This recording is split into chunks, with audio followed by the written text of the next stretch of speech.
Hello and welcome to the TFF podcast by Fantasy Football Hub, our second episode of the 21-22 season as we talk all things Telegraph fantasy football. It has been a while. My name is Fergie and I'm joined as usual by two superb Telegraph fantasy managers. Firstly, Luke Wilson. How are things with you, Luke?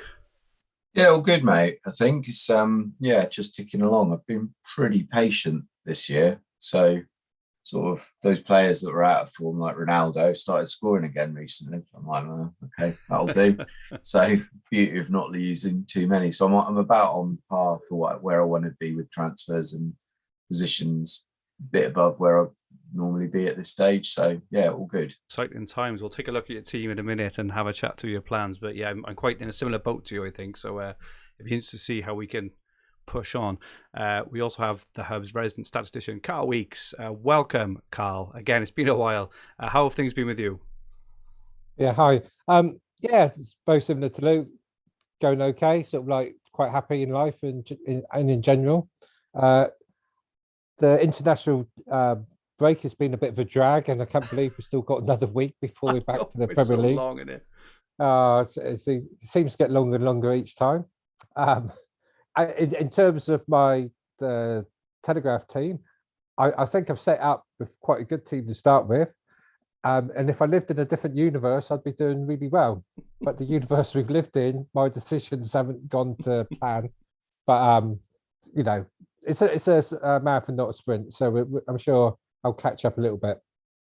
We will. We'll have a look at our teams in a second. Just for our YouTube watchers, if you haven't subscribed to us yet, please press the subscribe button in the bottom right hand corner of the screen to show you don't miss anything TFF related and indeed Sky Fantasy related, so we're on the same channel. Also, please press the like button if you enjoy our content. It would be much appreciated. So for this podcast, we'll firstly briefly take a look at our teams and progress before looking at the top scoring new bonus point beneficiaries so far this season. So for those of you who remember the video we did at the start of the season, there are bonus points for saves and tackles, which are making a bit of a difference this season as expected. We will also take a look at season player points so far, the best value players so far, and where we should be looking to spend our budget going forward to maximise the bang for our buck. We will look ahead at the fixtures until the new year, what we know about the African Cup of Nations and the World Club Cup and how they could affect our picks, which players we fancy going forward, the average transfers remaining, how we plan to manage our transfers. We have lots of questions, and then we'll finish off talking... we will finish off taking a quick look again at our teams and finalising our plans for the coming weeks. So lots and lots to talk about as usual. I think our last one, gents, was a record 2 hours 36. Let's try and get inside that this time. That was an absolute marathon, but hopefully people enjoyed it because we only do them every kind of couple of months. We don't really mind doing the longer ones. Hopefully everyone enjoys them. So firstly, Carl, we've got your team on screen. You just want to talk us through your position, your team, and your general musings on your season so far. Sure. Okay. So I'll read out my team for the people.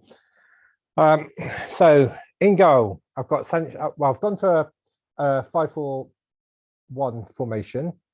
At the beginning of at the end of the previous pod, I sort of talked about the analysis. I plan was to go 5 at the back and put most of the money pretty cheap in midfield and an expensive striker, and that's my balance with a cheap goalkeeper. So that's the philosophy that I followed. So my formation, my team as it stands at the moment, is Sanchez in goal of Brighton, a back 5 of TAA, Diaz, Rudiger, Cancelo, and Laporte.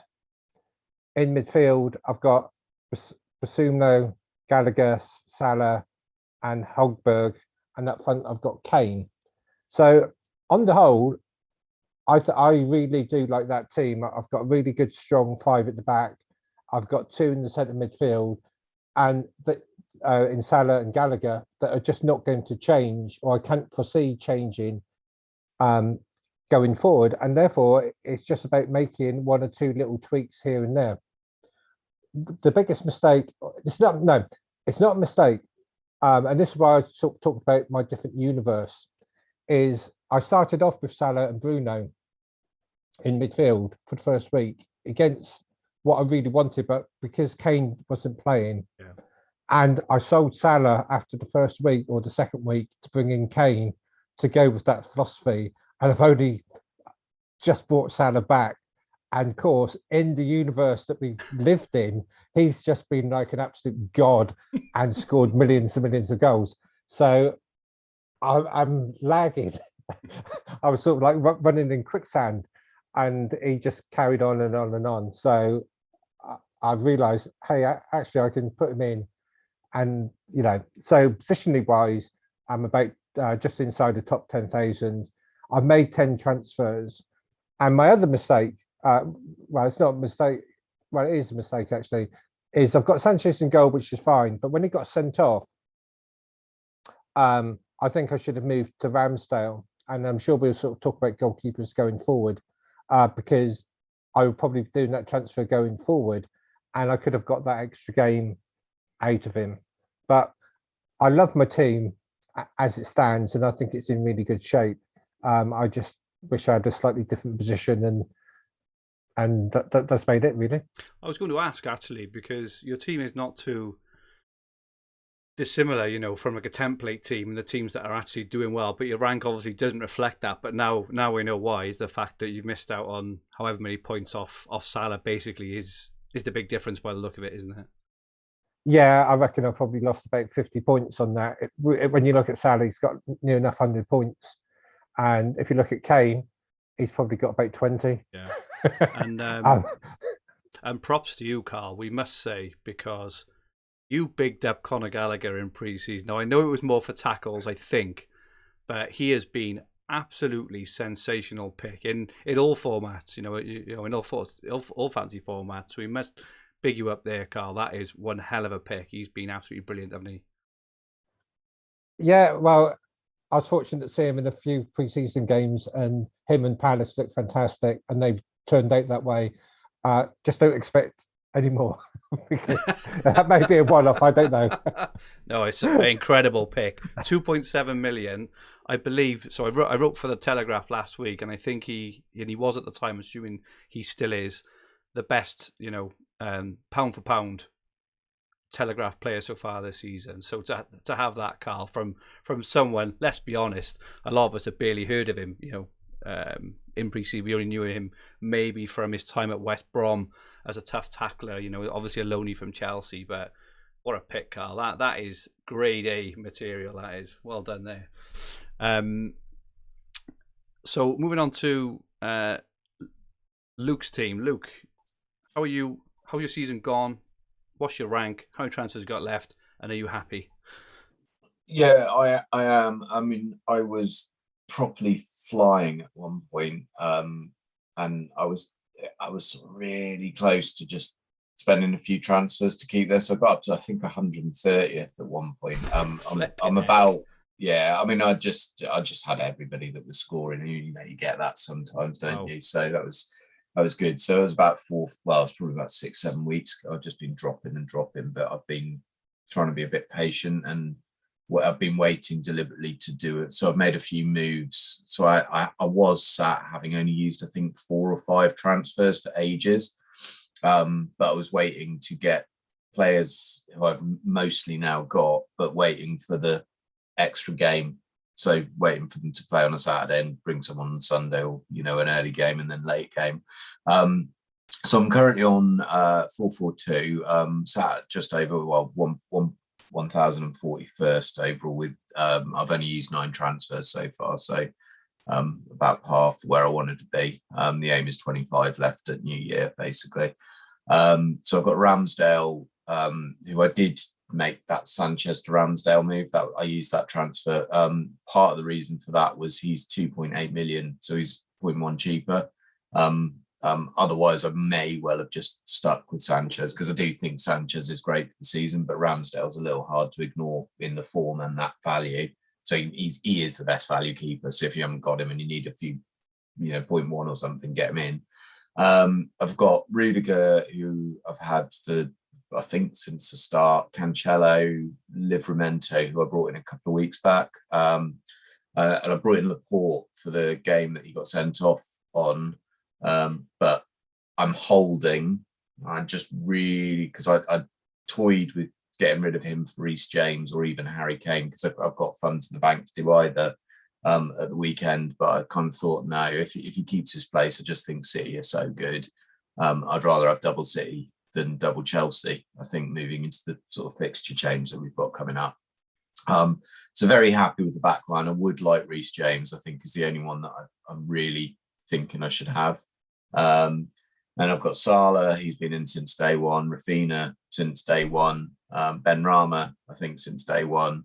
Gallagher, who I got early doors. Antonio, who props to you, Fergie, because you shouted him out, and I was almost made a silly bet on that one, didn't I? I think so.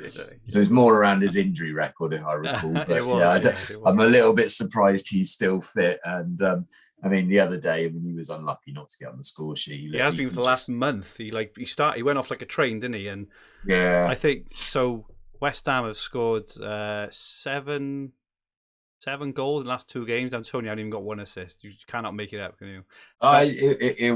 Telegraph, man. The beauty of this game is you just leave him. Exactly. He will come good at some point, and he'll go on and run. And yeah, I mean, to win it, you've probably got to get off and get on and get a bit lucky. But I'm at that 4.8, and he's just there.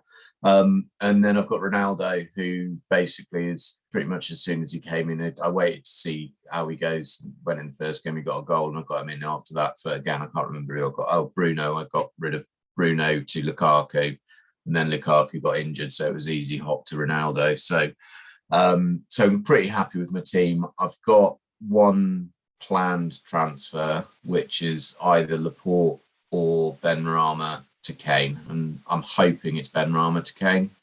But I've got the exact funds to do Benrahma, who's 4, and Laporte's 4.1. I mean, I could do a vanity transfer if Laporte's out as well, and I might just bring in Reece James if there's rumours that Stones is going to keep the place, but I don't know. Watch this space. FA Cup starts soon as well, so even if he does, then he'll get games there. So I'm sort of slightly less worried about that. But yeah, pretty happy. The structure's there. Gallagher and Livramento just so good for budget that, I mean, it's kind of, I don't think I've ever had 3 premiums. It's all been about the value of everywhere else. But I mean, I should, have Salah, Kane, and Ronaldo, and I've still got a very nice looking team, thanks to those 2 boys and Ramsdale, because he's stupidly cheap as well. So yeah, happy basically. Excellent stuff. Anything I'm not happy about is all my mini leagues have got all good players above me. Normally I don't recognise a single name, and I'm now looking above me thinking, what a great start. And then there's about 10 people in a couple of leads, and I'm like, oh my God. You've just got to hope they've burnt loads of transfers, haven't you? And you can. But they won't have done. You know the names, and they won't have done. So yeah. Really good start, gents. And moving on to my team as well, I've had an excellent start. I think I've actually had my best ever start. So I also did the Sanchez to Ramsdale move on the weekend, Karl. But I've got to be honest. I was looking at him anyway, and again, I wrote in Telegraph last week that I think Ramsdale is averaging over 6 points per game since he's broke into the Arsenal team, which is absolutely insane, And obviously the Sanchez red, and the fact that Ramsdale played after Sanchez. But it was Paul McNulty on Twitter, actually, because I was having an R in, and Paul said he was doing it. And he writes for the Hub on Telegraph, and that, I think that kind of gave me just that little push I needed, an immediate reward with a 7-pointer.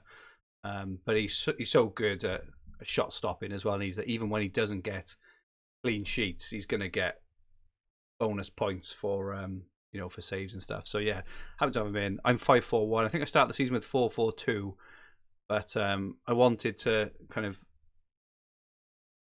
be able to identify which way to go, which I started off on 4-4-2. But my team, I mean, Rudiger, as you mentioned, Luke, Trent, Cancelo, Livramento, who I brought in after a couple of weeks as like a budget enabler, Reece James, who I think I started the season with, and if you remember, just before the last international break, he got injured, and there was these rumours he's going to be out for age, and I just thought, this is the season I'm going to be patient and hold on, because I truly believe that any Chelsea and Man City under 4 million defender, you just hold, don't you? If you have them, you just hold them, and And the thing with Reece James is the main reason I held him was because last season, and not so much this season actually, but last year, if he didn't start the game, he came on every single game. And obviously this year he's a different animal, and it's worked out for me incredibly well. And he's been a difference maker. He's just been insane.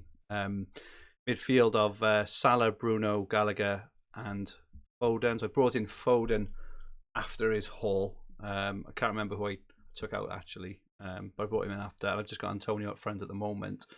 And my very, very loose plan was to take Bruno out for Kane or Son, but I'm just not convinced at the moment, and I'm gonna have to wait and see. I may leave the Leeds game and just wait, because Bruno has actually been picking up a fair few tackle bonus points as well. Surprisingly, picked up 2 on the weekend against Man City, so I may just leave it. I'm not sure, but I've only used 7 transfers as well, and I'm ranked around. I think this team is about 880th overall, so inside the top 1K. And similar to you guys, I suppose. A lot of the times over the last couple of years we've been coming on and saying, "Oh, this has gone wrong, bloody team. I need to make." But it sounds like all 3 of us are actually quite happy with our teams. And the structure for me is more important than anything. Is being able to, we've got the enablers in place, as Luke mentioned, Livramento and Gallagher and Ramsdale. They're all insane value, as are Rudiger and James. They're just ridiculous value. Antonio is as well, in my opinion. And then it's going around the edges then, of the Trent, Salah, Bruno, Kane, Son, and other sorts of players like that. But all in good spots, gents, and very, very exciting going forward, because we've all got transfers in hand as well, which is good. So that's an update on our teams. We're just going to give a quick update. So we mentioned earlier on, in terms of save bonus and tackle bonus now for keepers, just quickly on saves. So I've just got this. So this is off ffstuff.co.uk. If you don't follow FF Stuff 3, make sure you do. But total saves so far this season, Kasper Schmeichel, surprisingly I would say, because Leicester were good last year, weren't they, defensively, but they've been a mess this year. They've had to make 39 saves, 4.4 million. Tim Krul, unsurprisingly, has also had to make a lot of saves, 39. Meslier as well, 38. Sarr has made 35. De Gea, 33. Nick Pope, 33. Hugh Lloris, 31. And Guaita, 31, before you go down again. I think Martinez, quite surprisingly, is only halfway down the list, because I think we thought that Martinez was going to carry on his form from last year. But he's made 30 saves. Mendy has actually made 28 saves. Sanchez has only made 25. Ramsdale has only made 25, but he has only played, I think, 7 games, whereas the majority of others have played all 10. Oh, sorry, Carl, go on. No, he's played 8. Oh, he's played 8. Apologies. Yeah, so I think I was looking at, if you prorated it up to 11, like most of them, it'd be on about 33, I think. Cool, excellent, and that, yeah. So that's obviously really good for someone at his price. Unsurprisingly, Edison has made the least amount of saves, with only 12 saves in 11. No, I think he's played 10, and because Stefan played 1. He's played 1 or 2, haven't he, after Edison has come back from international duty. But yeah, Edison only the 10 saves, and obviously Raya is out for the season for Brentford. And then just to look at the tackle bonus, this has been a bit of a game changer this year, I think, hasn't it? In terms of looking at specific players. Alan for Everton, only 2.9 million, has made 32 tackles, which would equate, obviously it doesn't exactly equate because it depends how many tackles they've had per game. But, it could roughly equate to 16 extra points so far over the season. Højbjerg has made 31. I noticed he was in your team, Karl. Højbjerg, have you been happy with him, in terms of how he's done so far for your team? Well, he wasn't in there through love. It was a marriage of convenience, so I'm afraid to say. So and funny enough, because we talked about Ramsdale being 0.1 cheaper, that would be the perfect time. So when Lukaku got injured, I think I said to you, I'll just bring in Salah, but I was a 0.1 short. I have a feeling either Fino got injured around a similar time or something, so I may have moved him out and brought Højbjerg in. I see, because he had a game coming up, and just to do the money. I wouldn't say I'm overly happy with him, but I'm you know, it's like all with marriages of convenience. You just sort of like make the best job of it, if you know what I mean. Yeah, absolutely. Quite surprisingly, Dwight Mcneil is on 30, surprisingly. And he's looking down the list. So Longstaff, Lees Malou, Cooker, Norgard. Just trying to look for some cheap ones. Romeo, as expected, is on 27. Oliver Skip, interestingly, is only 2.2 million for Spurs, and he's on 24. Luke, I'm in there. Do you think he can keep his place in the Conte and is an actual genuine option?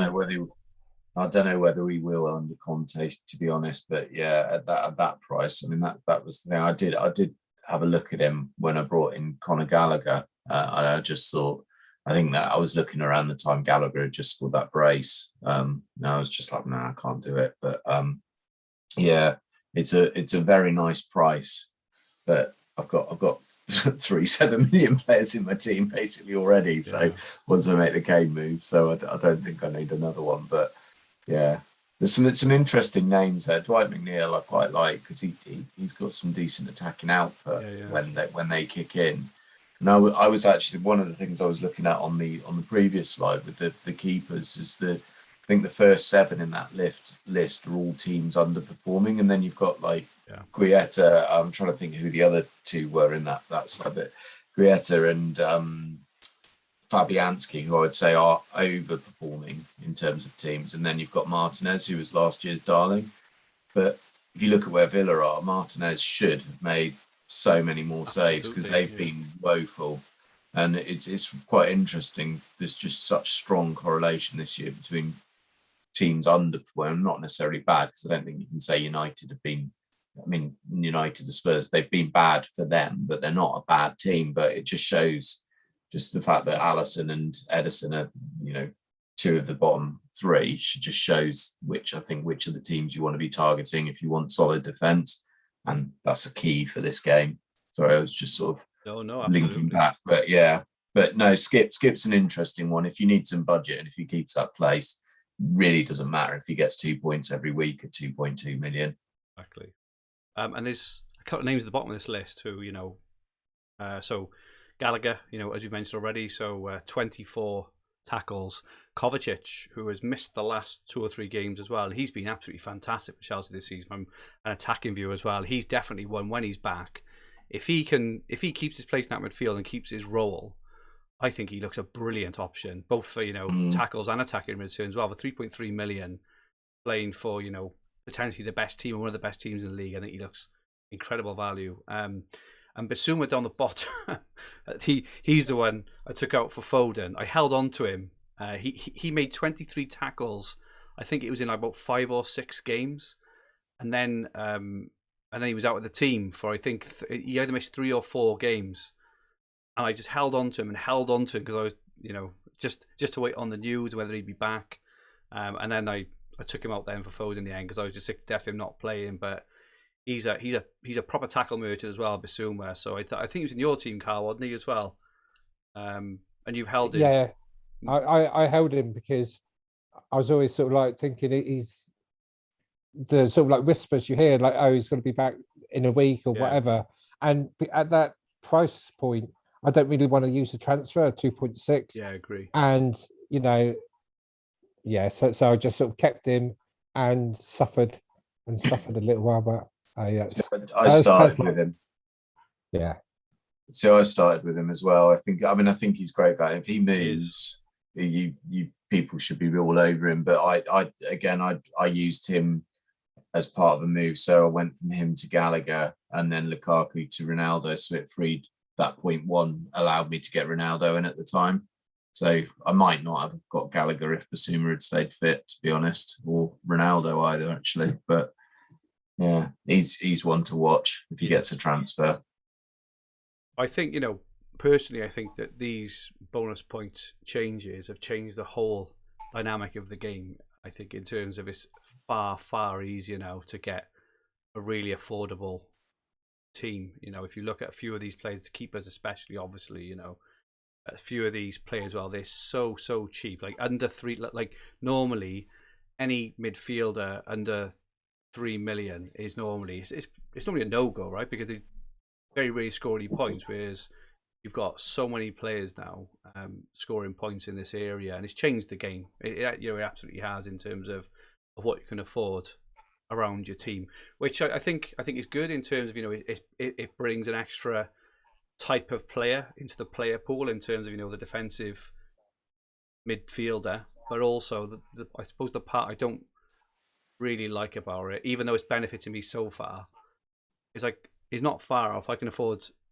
any player I want in the game almost. I don't know. Look, Carl, what do you think about that? Yeah, no, I agree 100%. It's basically means that teams are going to form as a template because your midfield is going to be the basic choice of X, Y, and Z. No, it's a game changer for this year. I would hope. I think one of the places where they could have improved on their pricing structure was when they changed this new point system, that the prices should have been adjusted accordingly. But I think I hope for future years that they would do this and not keep these dead cheap midfielders who just are OP, as it were. Just too much value. Yes. So, yeah. As we sort of like go through the list, one other point I wish to make, because Gallagher, you mentioned, I highlighted players which were in the top 20 for points per million per game, and Krokovic that you mentioned, he's up there. Allen, obviously he's injured, he's up there. Basuma, you got Declan Rice, he's in there. Yeah. He's had a storming season. He's picking up the tackles. Longstaff of Newcastle, I haven't looked into him too much. And you've got that chap from Watford that I've heard about him being. People talk about him on Sky. He got sent off the other day. The Kuka, is it? Yeah. Kucha. Yeah. So those are all good value players who are in the list that you've got on the screen. And this is what we can do in terms of our teams. We all know, we've got the data back it up, and we'll show it in a bit. Of kind of where we should be spending our money, which is premium attacking defenders, and kind of forwards. But you could pack your midfield with a couple of these, or even maybe 3, and tick along nicely with 3 or 4 points every week. Get the odd attacking return as well, every now and then. But yeah, I think the game's a bit easier this year. And maybe this is why we're seeing that, maybe a few more experienced players who understand the rules and where the value is are doing well this season, as opposed to in previous years potentially. Let's have a look then at at the top point scorers so far this season by position. At the top of the keepers, unsurprisingly, Mendy, 4.3 million, 60 points. Alex McCarthy, I think surprisingly actually, just 3 million, 51 points, which is incredible really. I think he's gone right under the radar. Edison, 50 points at 4.7. Ramsdale, 50 points. He's actually missed 3 games at 2.8 million. So as Luke mentioned earlier, we'll talk. Our next slide looks at value, but he's right at the top of that. But to score 50 points in 8 games is unbelievable. Lloris at 4.2, Fabianski at 3.6, Sarr at Wolves at 3.1, and then Guaita, who looks really good value as well. Going on to defenders, Cancelo, top of the shop, 65 points. He had been I brought him in about 3 weeks ago, and I think he had a 1-pointer, then a 2-pointer, and obviously, he had that, was it a 12 or 13-pointer at the weekend. Reece James has been in unbelievable form. Rudiger doesn't get many attacking returns, but he plays every single game. I think he scored this season as well, actually. He scored 1 goal. But incredible value at the 3.8. I don't understand why they priced him at 3.8 million. I think we said this in the pre-season pod. Nailed on Chelsea defender, 3.8 million, absolutely bizarre. Trent at 5.4, he's more expensive, but he does it season in, season out, 54 points. Ruben Dias, 5.3, probably priced fairly as well as Trent, 52, and Van Dijk again. So I think all those. The big standout player, so what is he, 5th, 6th, 7th in this whole list, has been Livramento for Southampton, 2.4 million. I mean, what a player, and he scored 48 points, and his value is by far and away the best in the whole game, I believe. Aside from Gallagher, who we mentioned earlier, sorry, those two are the best in the game. We've then got Aspie and Gabriel. Moving on to midfield, Salaries top, 97 points. And poor old Karl has missed out on half of them, probably from... that's really unlucky, Karl, got to be honest, you know. It is unfortunate. Gallagher, 2.7 million, incredible, 59 points. Bowen, now he's the one which this slide, you know, it tends to chuck out players you haven't really thought of an awful lot. And Jared Bowen is the one for me that has stood out massively. He's only 3.9 million as well. Scored 56 points. And he looks really good. I know their fixtures for the next 3 or 4 are not the best. But after that, their run is unbelievable. So from game week 18 onwards, they go Norwich home, Southampton home, Watford, Palace, Leeds at home, United, Watford home, Leicester away, Newcastle home, Wolves home, which is just an unbelievable run of fixtures. So he's definitely one. I've got my own, potentially even a double up with Antonio at that time. Mane, 56 points. Fornals is another one. He's on 53 points. He's only 3.4 million as well. Benrahma, who's tried it recently, you know, but he started off like a train. So 3 West Ham midfielders in the top 6 in terms of points scored. Bruno is quietly up there. 6.7 million. He is expensive. He's got 51 points. We'll go down to the others. And then just finally on the strikers, Antonio and Vardy. So Antonio, you mentioned, only 4.8 million, 55 points, same as Vardy. And then you go down then to Jesus is on 44 points. Jota is another one I am very, very interested in over the coming months because Firmino's out now for a couple of weeks.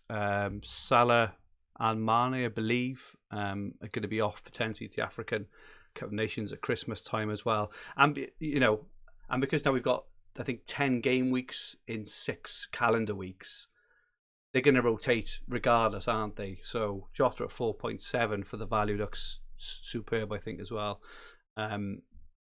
Josh King, 3.4 million, incredible value. He's got 39 points. Danny Ings, surprisingly, is up there, 38. Jimenez, and then Dennis at 2.6 million, one of the cheapest players I've ever seen, forwards I've ever seen in TFF, absolutely ripping it up. And I've got some more to share after as well, but I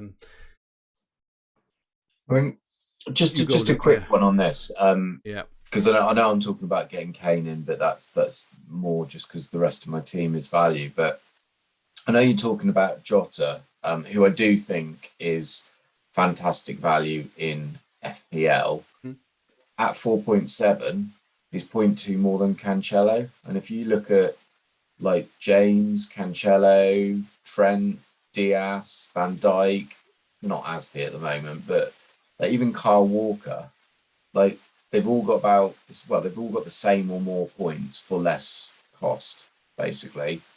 And so I just think if you've got, you know, I've said it season in with you boys, forwards are too costly in this game. They need to rethink the pricing and either uplift certain players or reduce the premium that they put on strikers. I know it's fashionable to have like play 4-3-3, and I know I'm potentially going there, but it's because I've got the value everywhere else. So I like Jota. The run they've got is phenomenal, but I just like I'd rather have Cancelo or James. Like if you can do it, if he's your only striker, I guess I get it. Him or Antonio in 5-4-1 or 4-5-1, I get it, but I just don't get him versus other players in other positions. I don't know what you guys think about that, but well, I would 100% agree. But what I would say is my defence currently is Cancelo, James, Rudiger, Trent, and Livramento. Hence why you're 500. Yeah. So I think this is the thing. I completely agree with you. I suppose it's worth saying actually in terms of my 2 players I've highlighted there, Bowen and Jota. If you haven't got 5 of those top 8 or 9 players there in defenders, that's the priority, right? That is the absolute priority. They're just, you can see from the points per million for their price. They're just ridiculous value, and they will be all season, as they always are in Telegraph. But yeah, it's a really good point, Luke. But yeah, I've got them all already, so maybe that's why I'm kind of looking at them a bit more favourably. Hard life, you know. Bring out the violins for Fergie. I know, yeah. Karl, as you were compiling these lists, did anything stand out for you? Not really anything stand out. It's the next set of lists where I tend to trawl through the most. The Southampton players you mentioned do stick out in the defence in McCarthy and Livramento. I think that Livramento, even though he's based on values the second best in the game, if not the best, I can't quite remember. I think that's a trap on two levels. One, because the figures are, I think Southampton have had 5 clean sheets from 11, which is like near enough 50%. And Liverpool, Man City, and Chelsea, that's their sort of like rate for the season. So you wouldn't expect them to get that. And the second reason I think Livramento is a bit of a trap is it blocks you buying another premium defender where you get better value. So that's why I think that's a bit of a trap. Otherwise, you know, those are the best ones. We've talked about the midfield, the good value, and I just look at the strikers and think that is just a list of, I can't remember what word I was thinking of earlier, wasters or disappointment. A list of disappointment is the strikers. Not one striker. You know what I mean? Yeah, I look at absolutely. it and I think, oh, you all disappoint me. You naughty kids. They're terrible. I would let Lukaku off the hook on that one, but apart from him, all others will. Well, no, Antonio. To be fair, the couple up there, Antonio and Vardy, I've done okay, but the big names that we expect, they're not doing it. They're not. When you could. Oh, sorry to jump in. It just occurred to me seeing Dennis at the top of one of the slides. I know he's not played so much, but you imagine if you were playing 5-4-1 with Dennis up top, the team you're gonna have with you just have. Yeah, I might. You could have Salah. You could have Salah, Bruno. Son. Well, it's not even that, but like, you just get. Yeah, I don't know. But is that three City, 3 Chelsea? But is that a bad idea? I think no. I think it would probably outscore the vast majority of teams this season, wouldn't it? It's crazy. But the point is that the super value of people in midfield is Salah's an outlier. Bruno, as we'll talk about later, is overpriced, and he if he's a striker, I could say he should be in that list of disappointment because he's not doing it in this format so far this season. Things may change, but. Yeah, your strikers are. You've got such good value in midfield. I'm sure we'll see the optimal team later. But it's basically, as we're talking about, chuck all your money in defence, then pick out your value players in midfield, and then you can have whoever you wish. Salah is the only premium person I think it's worth having. But if there's somebody else, you could have them as well. Well, I agree, and that's crazy. That's structured my team, I suppose, almost. And apart from I do have Bruno, I'm just wondering now, just thinking about this conversation we've just had. So the 2 players I want. So I want Bowen. I do want Bowen because I think he's, looks fantastic value, and I want Jota as well. I think I could do.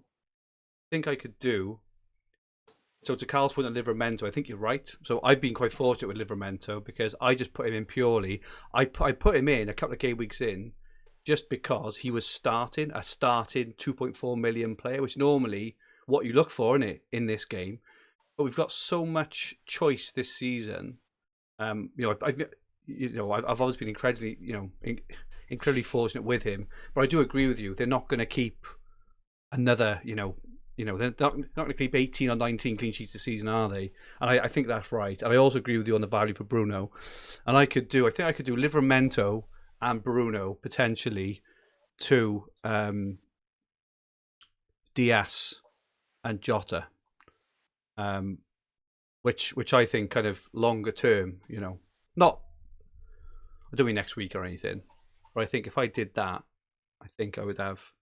The only thing with doing a move like that then is it ties me out of being able to jump on someone like Kane or Ronaldo. That's the problem. But between needs, I don't know.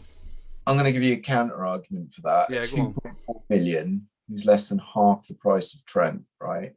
Now, in my opinion, he's fairly, I can't remember. I think he's right back, isn't he? But he is fairly attacking for Saints, who have underperformed, in my opinion, for the first bit of the season. I know they've kept a few clean sheets recently. They've tightened up. But, like, Trent's got to score more than double of him. Like, genuinely more than double and a bit more. Unless you've got money in the bank. The moment's got money in the bank. Yeah. It's sitting there doing nothing. It's crazy. But at some point. Yeah, at some point. Like, I mean, if he's, I mean, at 2.4, I mean, yes, I can see like Cancelo or maybe Rudiger or James or someone maybe pipping him for points for value, but at 2.4 million for a nailed on attacking, I mean, Trent's got double his score, and I don't think Trent will double his score this year. He may it's going to be close, but if it's close, then that's the difference between, I don't know, having Antonio and Lukaku or Ronaldo or Kane up front. I know over the season I'd rather have Kane and Livramento if Kane does what he did last season. And at some point he's going to start scoring. You can't just keep being this bad. But so I'm not disagreeing with you, because 5 premiums is really attractive. But at 2.4 million for a nailed-on defender who can get the odd, maybe 1 in 6 attacking returns and maybe 2 out of 6 clean sheets. I mean, that's well above par. I remember having a Southampton defender last year or the year before, and they went to Old Trafford, conceded 9 goals and got sent off. Oh, that was who was it? The centre back, wasn't it? Who was it? Yeah, is it Bednick or something? Bednarik. I think he had -9. It was like it was a record low for a player, wasn't it? So I suppose that's the thing. I mentioned this last year a few times with defenders, is when you go for defenders for premium teams, you very, very rarely get minus points, whereas sometimes when you go for defenders from non-premium teams, you sometimes end up with minus points. But that's just like, it's something to think about. I think it's a really good. I think it's a really good argument on both sides for that. I think we've been very fortunate with his run. I'd be very surprised if it carried on all season, I suppose. But then Southampton's fixtures are very nice for the next few games anyway, so I can just leave him and see how it pans Norwich out. Next, so don't No, of course. No, I'm not. I suppose the way I like to play the game is I like to have these various kind of pivot points in my head that I can go to quickly if the situation changes. So say Livramento even gets injured, if he gets injured, I won't have to do a whole analysis on what I'm going to do. I'll very roughly know what my options are. But no, a good argument either side there. Can I still say? Yeah, of course. Sometimes it's not about.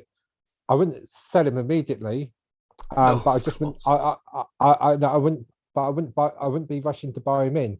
And you mentioned Norwich's next game and having a good run of fixtures. Well, away to Liverpool the game after, I wouldn't say it's good, and then Leicester, Brighton, Arsenal, Palace. I wouldn't. Well, if that's a good run, I'm not quite sure what's a bad run. I think for the long term, But again, it's fair points. And in that time, this is the point. If Diaz keeps 4 clean sheets out of 6, for argument's sake, because City's run is insane now for a long time, and he's going to massively outscore him. I think he's going to be one of these players who's going to be like near enough winning most best value player of the season, but not be in team of the season. It'd be like Aguero, because of the way the pricing structure's gone this time, and he'll get squeezed out by all the other defenders because you've got cheap midfielders that score as well as near enough at par to the premium midfielders, and that's how I reckon it will go. But we'll see. Yeah, I think he's not a problem, I think is the way I'd view it.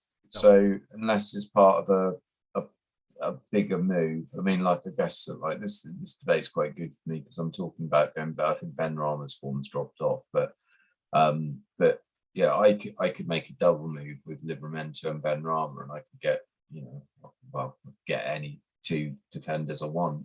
So I can Reece James and Trent, for example. I don't know if that's better than one transfer in the bank and Livramento and Kane. I don't know, but time will tell. But these are the sorts of moves you can make. But yeah, I wouldn't rush to sell him, put it that way. I think just on transfers and rushing to sell as well, I don't know how you guys have done this season, but I found it much easier this season for whatever reason to hold on to my transfers. And I've found the vast majority of the time, actually, when I haven't made a transfer, it's massively paid off in terms of holding the player has been a benefit. And I think, over the year, we've probably all been guilty of maybe moving on some players, a bit too quickly at times and things. Yeah, I don't know. I don't think everybody shares that. I think we've probably, our teams are fairly similar in structure, Fergie. So I think we've dodged a few, but because there's been a lot, I don't know, Lukaku, I'm trying to think who else, Laporte, maybe you could argue he's been sent off. Reece James, because he got the sending off, and then he got the injury. So you've done well to hold him.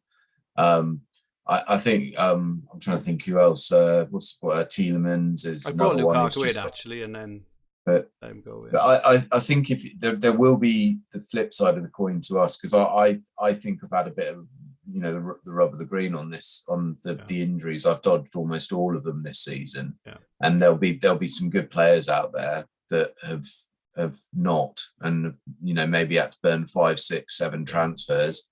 I know certainly in the Sky chats that I'm in, there's people who keep making what on paper are brilliant moves, and then that same player then gets injured the very next game. I mean, that's happened, I think, 3 or 4 times with some people. So I think it's a bit, but yeah, I'm with you. I've not known a season like it where I've got the rub of the green. I think I've been a bit lucky, but it's a bit of planning as well. Structure's there, isn't it? So I think the structure is the main thing for me. I really, really focused on it this year, because the amount of times previously I've had to make 2 transfers to make 1 transfer that I really want has really, really bitten me in the past.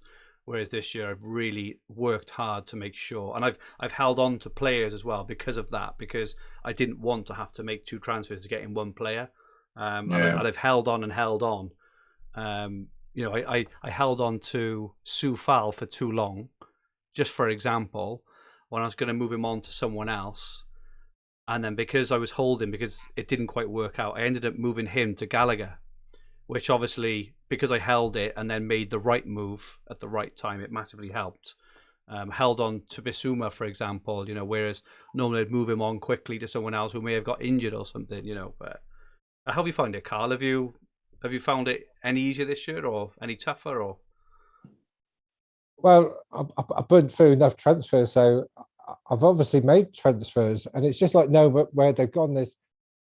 I'm happy to, like, if someone gets sent off like Laporte, I'm quite happy just to ride out for a week. Yeah, Bissouma's been so cheap, but there are players like sometimes I get persuaded, or I get the vibe when you're looking at Twitter and like Lukaku, like whatever, and it's like, oh my god, I really, it could be something, and I bring him in, and obviously then he gets a big injury and you take him out. But on the whole, I just remember, I don't know if it's I'm pretty sure it's last season when I saw Luke's team when he presented it at the beginning of the season, and I thought it's magic in the sense of you can have pillars where you just near enough, you just aren't going to move them. Yeah, that's right. Yeah, and then you can just sort of like, as the season goes, there'll be 1 or 2 players that you may bring in and out. So I do find it. I'm finding it easier. Like my team now, I could go on holiday for a month and not worry about it because. Well, I did. It was quite nice. Just went, sod it. No to be fair, actually, the international, just as a real side point on this, I think the international breaks have made it a bit easier because I've had that sort of, what are we on the 3rd one? Like normally we'd only have 2 at this point, and I'm like, 2's normally too much, but I'm just like, I'm so used to now play 2 game weeks and then have a 2 game weeks off effectively, and then play 2 games, and that's almost made it a bit easier because I've sort of been able to disengage to a degree, and that disengagement sort of helped a little bit. So it's going to be interesting when we get into, well, what is it, 3 weeks time? It's starting in the December it's where chaos it's in December. and with Amazon coming in as well, you've now got games every day. So there's so many more opportunities to do, you know, certainly 2 for ones, but 3 for ones, and even 4 for ones. I'm not quite sure I've got the headspace for it right now, but yeah, we're gonna have to get there, aren't we? But it's been, I think that the weirdness of the season with all these international breaks has made it a bit easier in a way. Yeah, that's all really good stuff. Just to touch briefly on the top points per million per game, because these are the best value players in the game by position. Ramsdale so far top of the keepers. Raya was second, obviously he's injured now, and McCarthy, and then Mendy. But if you look at Ramsdale against Mendy, 1.5 million difference is massive, right? You can spread around your team. For defenders, Chalobah is. Can I? Of course you can. On the keepers, so because it's points per million per game, yeah. Ramsdale's on 2.23, and McCarthy is 1.55, and Mendy is 1.4. So that's a huge difference. One thing when we look at the data, it's got to consider very small sample sizes. It's 11 games. So when Ramsdale, he's played 8 games, but 5 clean sheets. So what's that? Is that well, that's over half. Yeah. Anyway, 60%, I think that is. That's never going to continue. So for Ramsdale, because I thought, what happens if he only got 3 clean sheets or 2 clean sheets? I think if he take off 10 points, which is 2 clean sheets, he would still be second in that list. And even if he took off the 3rd clean sheet, he'd still be second. And the only person who's beaten him is Raya, who's out injured for like so many months. So his value, even once you try to smooth out his overperformance, if you know what I mean, or Arsenal's overperformance, and his underpricedness, if that's even a word. That's what's driving it. That's a stupid price for an Arsenal keeper, even if Arsenal are bad. But I think whoever priced him jumped on the bandwagon of bashing him because of previous seasons. Well, and probably because they thought he was reserve goalkeeper, and it was it was number 1. Just on defenders, Chalobah is top. Obviously, he doesn't play many games, but I think it's right that when he has played, they've kept clean sheets. He's also scored a goal or 2 as well, haven't he, off corners and stuff. So his position there is massively inflated. If he does obviously win a place, he's a great option, but he's probably not going to.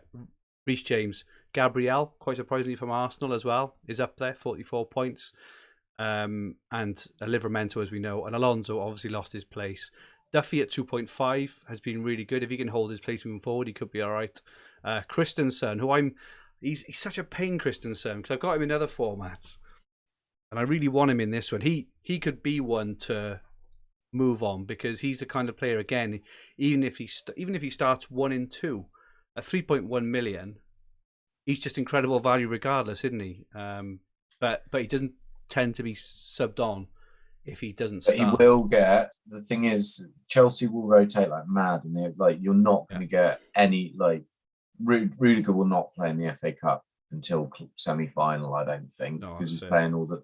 So Chavala and Christensen, you almost guarantee it. And I think I wouldn't move on him now, but coming up for, say if they've got the World Club Cup, so maybe scrap that. But once we get into FA Cup season, it's far less of a risk because you've got so many games. He's going to get a fair share, and everybody's going to get dropped to that point at some point. So I've got a really interesting observation a bit later on the FA Cup, which I'll share with you. It's going to be different from previous years this year.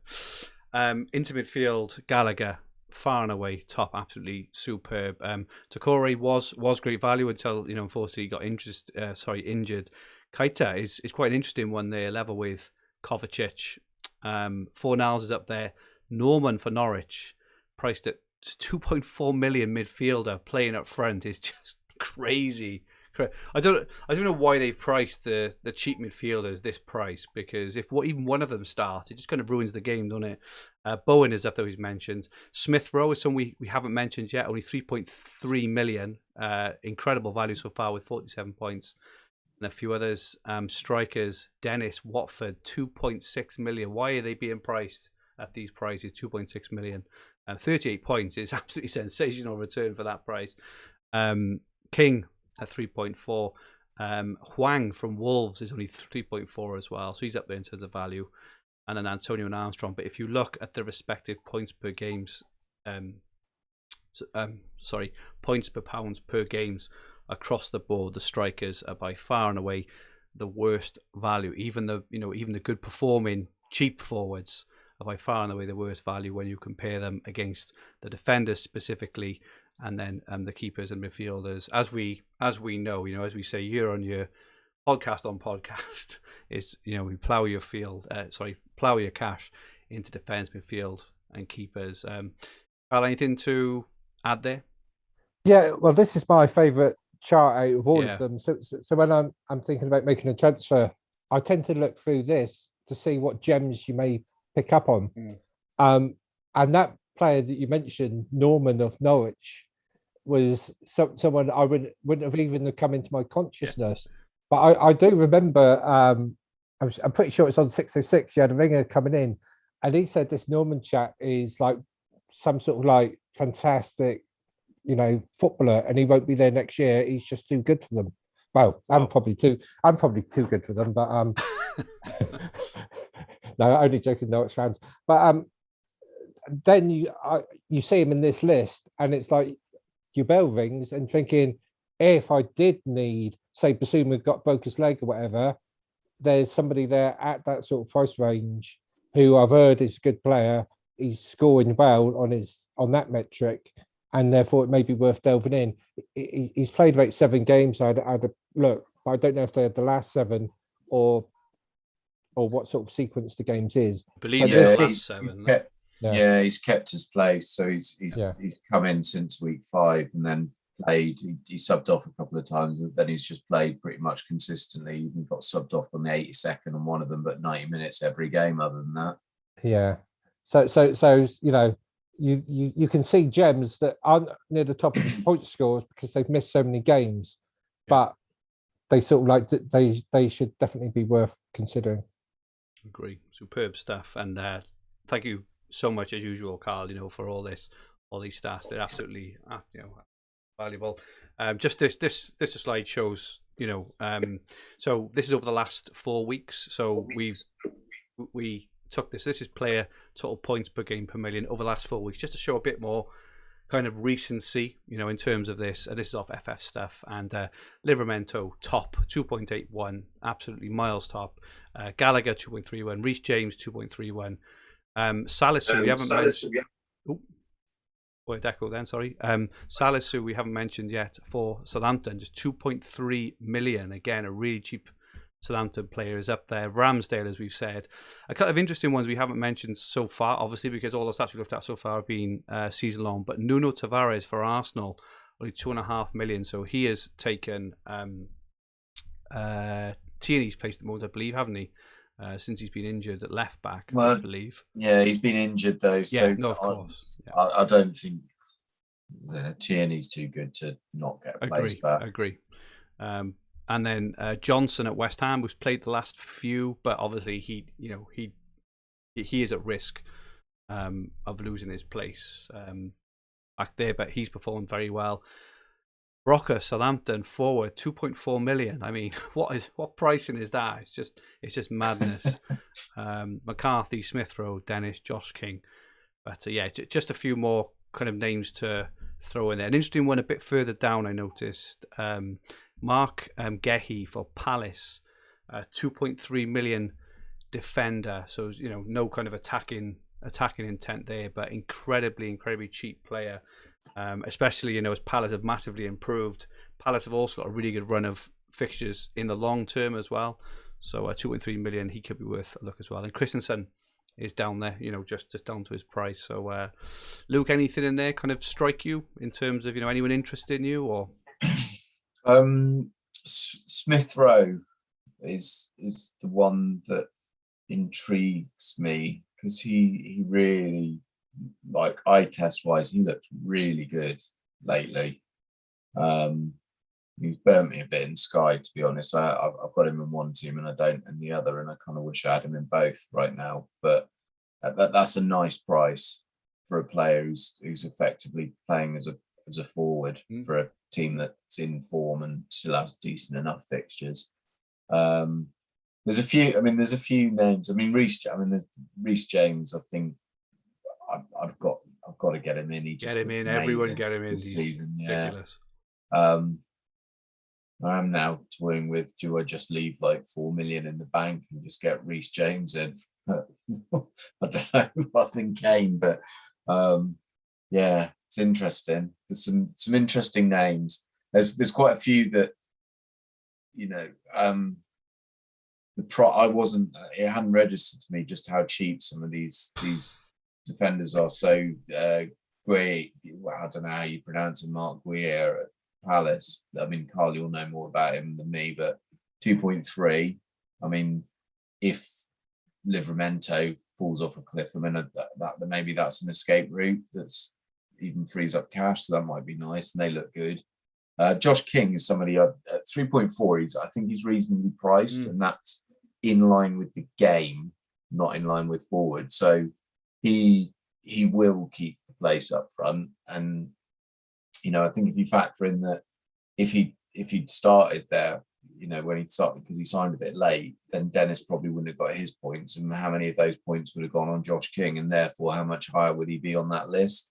So at 3.4 million, and I know their fixtures are bad right now, but in a few weeks' time they do swing again. So maybe him. But yeah, there's not loads of names in that I really want to jump on, because some of the premium boys around 4.5 in defence are so much better long term. It probably is worth saying, you know, that we're calling out a lot of these cheap players, but obviously if you haven't got, you know, Trent, Salah, Cancelo, Reece James, all these kind of players, get them in first. Obviously, you know, they're the ones to hold first, but there's so many cheap options. And you know, if you've got, or if you had potentially Livramento and Gallagher in there as well, you know, it's been reasonably straightforward to manage your team, you know, over the last few last month or two. And you know, I think Ramsdale helps with that, and I think Antonio has as well. Karl, anything stand out in that list for you at all? Not really. To be honest, I didn't look at it in too much detail because you called me a statistician, and a statistician wouldn't look at anything with sample size of 4. I just can't believe it. So, you know, you talk about, well, you've got 20 teams, and if someone's got like 50-50 chance of getting a clean sheet, then it's like, to get 2 clean sheets will be quite common amongst those 20 teams. So someone like Ben Johnson, yeah, he scored a goal and they've had 2 clean sheets, but is that representative? And if it wasn't him, it'd be a different team. And so you'll get cheap defenders, should be quite close to the top, and lots of cheap midfielders. One of them bangs a brace, or Josh King a hat-trick at Goodison, and they're suddenly there. So I don't tend, to look at the table like that. Check it in the bin, is it, Karl? In the bin. I hope you forgive my... No. It's just... I'm wondering what Frank's thinking, listening, if he's listening. You know? Yeah. No, it's just more of the fact that obviously, you know, a few of these names aren't in the other one because they haven't, you know, because obviously most of them are season-long stuff. Yeah, but Frank does it for the season, and it gives people the option of being stupid. It does with his sliders. No, it's great, you know. But you know, what's a good sample size? I don't know, but I don't tend to sort of like try to make too many judgments. But as Luke sort of said, the name that he picked out, Smith Rowe, he looks he's a beautiful footballer when he plays. I love watching him play. Whether he's a fantasy asset or not is another issue for me. Okay, Karl, we have a slide here on positional value first, I believe. Hang on, apologies for that. Check. We have a slide. Sorry, goal involvement, talismans. Do you just want to run us through your thoughts on this? Sure. So here I've got two tables for people who can see the screen. And on the left-hand table, I've got a list of players which are ordered by their goal involvement of when they played. So at the top, I've got Wilson of Newcastle. He's played 7 games, and his XG as a percentage of all the XG of Newcastle in those 7 games is 56%. So that means that most of the chances the majority of chances will fall to him when he's been playing and they score. Obviously, Newcastle don't score as much as other teams, but you can see the top names. So top is Wilson, then you got Pukki, and then you got Watkins are the top 3, and then Bamford, and then King before you hit Ronaldo, which is the first like recognisable name. So quite often you'll have the more mid to lower table teams will have a key player who they play to and will get the majority of the points. So Wilson, 56%. He's actually scored 57% of the goals. I think it's 4 and 7. Compared to last year, my estimates would have been 43% with 10% on the assists. So he's a very key player in their team. When you start going down the list, I've highlighted a few. So one's Ronaldo. So he's had 35% of the XG in the matches that he's played for United, which is good, but it's not great. It's not fantastic. And he's scored 33% of the goals. So when everyone talks about Ronaldo being a world-class player, which he is, and they talk about the goal he scored at Spurs, which is fabulous, which it was, he's not like trending over. You know, people say they're playing to Ronaldo and everything like this, it's not all going through him. So that's quite interesting. I was expecting to see that in the 40s and 50%. Yeah. Kane is like off what I'd call the premium strikers in yesteryear was about 40%. And when at the beginning of last year, it was, I can't remember if it's 50 or 60%, because we had a discussion here and Luke sort of said Mourinho sort of tends to focus much more on one player, but he's 40% normally, and he's right at the bottom of the list. And if you look at his goal involvement, or his XG involvement is at 20%. So of all the XG that Spurs have while he's played in those 10 games, he's had 20%. He's normally at 40%. X assists, about 18%. Last year, it's about 15%. So there's not much difference there. So he's been, as you know, people would be talking about, he hasn't been performing as well. Well, he hasn't, that comes out in those numbers. And his actual goals and assists is 14.3% on what he's actually achieved. So he's slightly below what chances he's got, but it's much lower than a top player in a team, which should be, you know, 30, 35, 40%. That's what they should be aiming for. So the other two I've highlighted is Gallagher, absolutely phenomenal numbers. XG of when Palace score 28%, 16% of their assists. And that's been reflected in his goals, 27%, 13%. So he's performed well. If you look at Zaha, his numbers are down from last year, 20% of XG, and it's 30% last year. That's because you've had a new player coming in, grabbing chances as well. But the thing is, you've got to take this in context. So to me, it's quite hard when I look at players about how does a player perform. I understand easier how's the team performing. Liverpool playing well, Man City playing well, Man United aren't scoring as much as they should, Spurs aren't scoring. So not only Spurs aren't scoring, Kane's not doing well, even the little scraps that they do get. So this is a good list to sort of check. And on the table to the right, which is exactly the same figures, but I've ordered it in terms of goal contribution. So you've got XG and XA. So again, you've got Wilson top at 58%. And it's worth like just going down the figures. I've highlighted Bruno because he's a top player, great player. Last year, I'd have had him about 26% for goals and about 18% for assists. This year, 13% of goals and 20% for assists.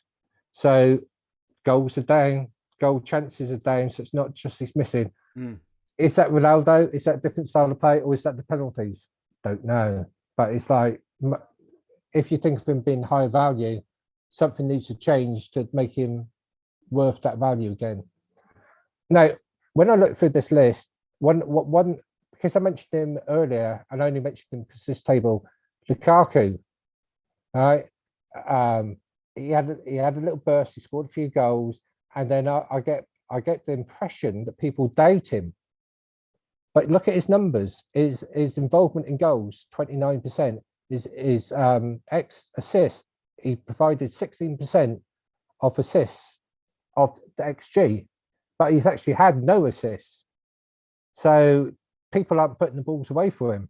But his goal involvement's 45%. So when he comes back, it's not just about his goals, which is not fantastic. 30% is okay, but his involvement in the assist category. And when you get a player, to me, it's worth having a little scan through a list like this. It's in the algorithm model, figures for every player, because at the very bottom is Bowen, and you mentioned him before, and I agree with you. I think he's going to be a great buy. So in terms of his contributions, 19% goals, 11% assists. So that's like near enough 30%, up from last year when it's about 20%. But he's only had like 9.5% of the goals and 20%. So he's, I think, and West Ham themselves are performing much better than we expected. So, I would go him much more over Fornells, who doesn't make this list. He's much further down. So that's what the list is itself, and it's just another way of seeing who could be good value. So Wilson, I think, if you're looking for a striker and you want to take a punt, is up there. And St. Maximin, to be honest, 40% of contributions. So between them, they're 98%. They do everything. But if there's a goal where either of those two aren't involved, you'd be quite amazed. But again, you've just got to understand some of the numbers. It's like, it could be that when Wilson didn't play, St. Maximin gets like loads of the goals, and now that Wilson's back, that will have a knock-on effect. But that's what that table's there for, and it's just helped to just dig a little bit deeper before making a final decision. Absolutely fantastic, Karl. I've got to be honest. I'm really impressed. It does make you look at things a bit differently, doesn't it? And fantastic. Wilson's an interesting one because his goal involvement last season as well. I think it's on there actually. I think is it on there? But it was. I'm sure it was one of the highest, and at one point the highest in the Premier League last season as well. So it's not just a fluke, is it? So superb. And optimum team, Karl. I love this slide. So this shows the optimum team so far this season. Do you just want to run us through this? Sure. Well, as people may notice, I put up two optimal teams. One where I've constrained it to be within budget, and one where I've constrained it not to be within budget. And you can see they're pretty similar. So I'll read through the one which is within budget. And in goal, you've got Mendy. And then you've got 5-4-1. So you've got Cancelo, James, Rudiger, TA, and Diaz. And then in midfield, you've got Salah, Gallagher, Bowens, Fornells, and Antonio. All top. I look at that and I think, I wish that was my team. Yeah, definitely. And that would have scored you 665 points, no transfers, and you'd been in 31st place. Wow. Okay. And when the lead of the board is 742. So I thought, I thought I was quite a distance off. So I looked at a team, just picking the best players that you could possibly get, which should be 442. And this comes in at 53.7 million. So you've gone over by 4 million. Mendy in goal, Cancelo, James, Rudiger, TAA, Salah, Gallagher, Bowen, Mane, Antonio, Vardy. Yeah. Only two players added, which is Mane and Vardy. So it's fascinating. Similar to what and this is what I talk about. You need you don't need the Livermentos of this world at the back, because even though they're fantastic value, you can have James and Rudiger in there being much better value. And I'm surprised because you've got so much value in your midfield, you can not even bother going with Ramsdale in defence. Yeah, and go for Mendy, which is crazy. It is crazy. And there's only 6 points difference there, Karl, between the in budget one and the out of budget one as well, isn't there? Which just goes to show that there's so many amazing options. Obviously, this is looking at what has happened so far. It's worth saying, and obviously we have to apply our own layer of discretion, which is what we're going to move on next onto now, into how we think teams are going to moving forward. If we think that West Ham are going to continue to score the amount of goals that they have already, this could be a way to go. But as we say, it's applying a level of discretion on top of it as well, into what we think is going to happen. I'm quite pleased actually that I think out of that team, I think I've got like 7 of them already, which is quite nice. So it's not too far away from moving to the team we want.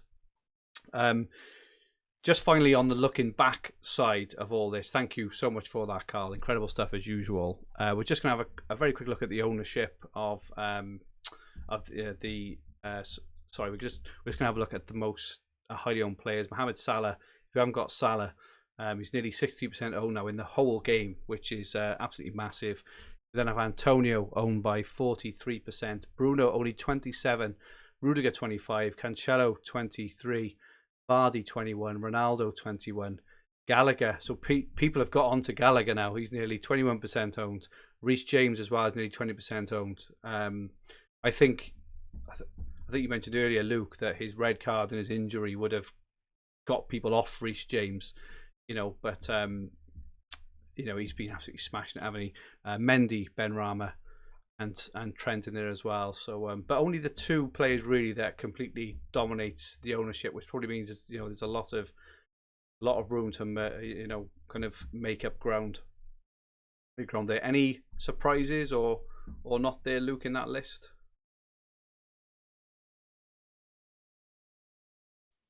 It helps if I come off mute, doesn't it? Yeah, I mean, I think again, I'm looking at this as a bit of an indication of how many dead teams we've got. Sorry, I know I'm not answering your question completely, but Jack Grealish at 5 million. I mean, who the hell is actively playing the game is still on Grealish? I mean, don't get me wrong, because he's a good player and a very good team, and at some point he's going to explode during the season. But 5 million. Look at all the players in the list above him. I mean, so, and I think from memory, he was about 50% owned at the start of the season. So it's, there's some really interesting one. Ben White's an interesting one. I know we had the debate at the start of the season. Yeah. And I wonder how, because he was so highly owned, he will have dropped off, and then at that price, people may have come back onto him, because he's added, because he's played well. He's got a lot of clean sheets recently. Good price. I mean, he's not same league as some of the others, but yeah, I'm trying to think if there's anybody there that I'm particularly well. In fact, Lukaku not being there is really interesting, and I guess that's the difference of getting injured. So him and Ronaldo would have been similar ownerships because they came in about the same week, didn't they? They did, yeah. So then they will have both. Well, I know there were tons of teams who were ploughing into both. So it's interesting he's not. So he's probably the name that's missing, I think, for me. So I'm quite surprised. So maybe there's an opportunity there to jump on Lukaku based on what Karl said a minute ago. If he is actually 45 to 50% of Chelsea's goals, and when he's there, and he's, I guess, 12%, 10% owned, because that will fly you up if he starts going. Yeah. What about you, Ferg? Is there anyone that you're thinking, why aren't they there? I'm more surprised that Jota is 16% owned on there. I'm quite surprised he's actually on this list, and also Southcheck as well is on there at 3.5, which I find strange. Jota will be there because that first time Firmino got injured. Because if you think Firmino's been injured twice now, he has been injured so twice, that first time loads will have jumped on him then. Yeah. And if they may have stuck or they may have disengaged, but I reckon Jota. But yeah, the others, yeah, I'm with you. Livramento I saw is only 6% owned, which I'm still quite surprised that he's so low owned at 6%. But and Karl, you are right. In terms of normally we try and root out these really, really cheap players and leave them in for the season. But this season is different, just in terms of we don't have to do it this year because there's just so many cheap players, and it's so clear that none of the premium strikers are really doing it yet. Whether that continues, obviously, we don't know. Yeah, but also, I'm surprised it's only 6% as well. Maybe it's because this Twitter sphere is because I just hear his name all the time. Everywhere. Get him in because he's so cheap in other formats, and because you hear him in other formats, it's a natural next step to bring him in. He's in Sky and Telegraph and everywhere else. I haven't, and I may get burnt or I may make a gain, but yeah, because of what I hear, I would have thought it'd be a lot more higher owned. Okay, let's move on now then to so we've looked back so far at what's happened so far this season. So let's look forward now. So we've got the fixture ticker from fantasyfootballhub.co.uk in front of us, and it shows the next 10 lots of Premier League fixtures, which all happen coincidentally in the next 6 game weeks. It's going to be absolutely crazy month or two. It's this set of fixtures are followed by the third round of the FA Cup, which happens around the 10th of January. And then there's actually a quiet January due to an unprecedented international break at the end of January. So normally January is quite a packed month, but it's actually a lot quieter than usual. And what I mentioned earlier, Luke, around the FA Cup. So normally the fourth round of the FA Cup falls at kind of the back end of January, but this year it doesn't fall until it's the 5th of February, which is back after the international break. So normally we look to kind of pile in on teams in January, whereas this year it doesn't quite work like that. So the vast majority of teams, in fact I think all Premier League teams, have only got 4 fixtures in January, and that is either the 1st or 2nd of the month. They then got the FA Cup fixture the week after on the 10th. They then got a game on the, so it's like the 1st and 2nd of the month. They then got an FA Cup fixture.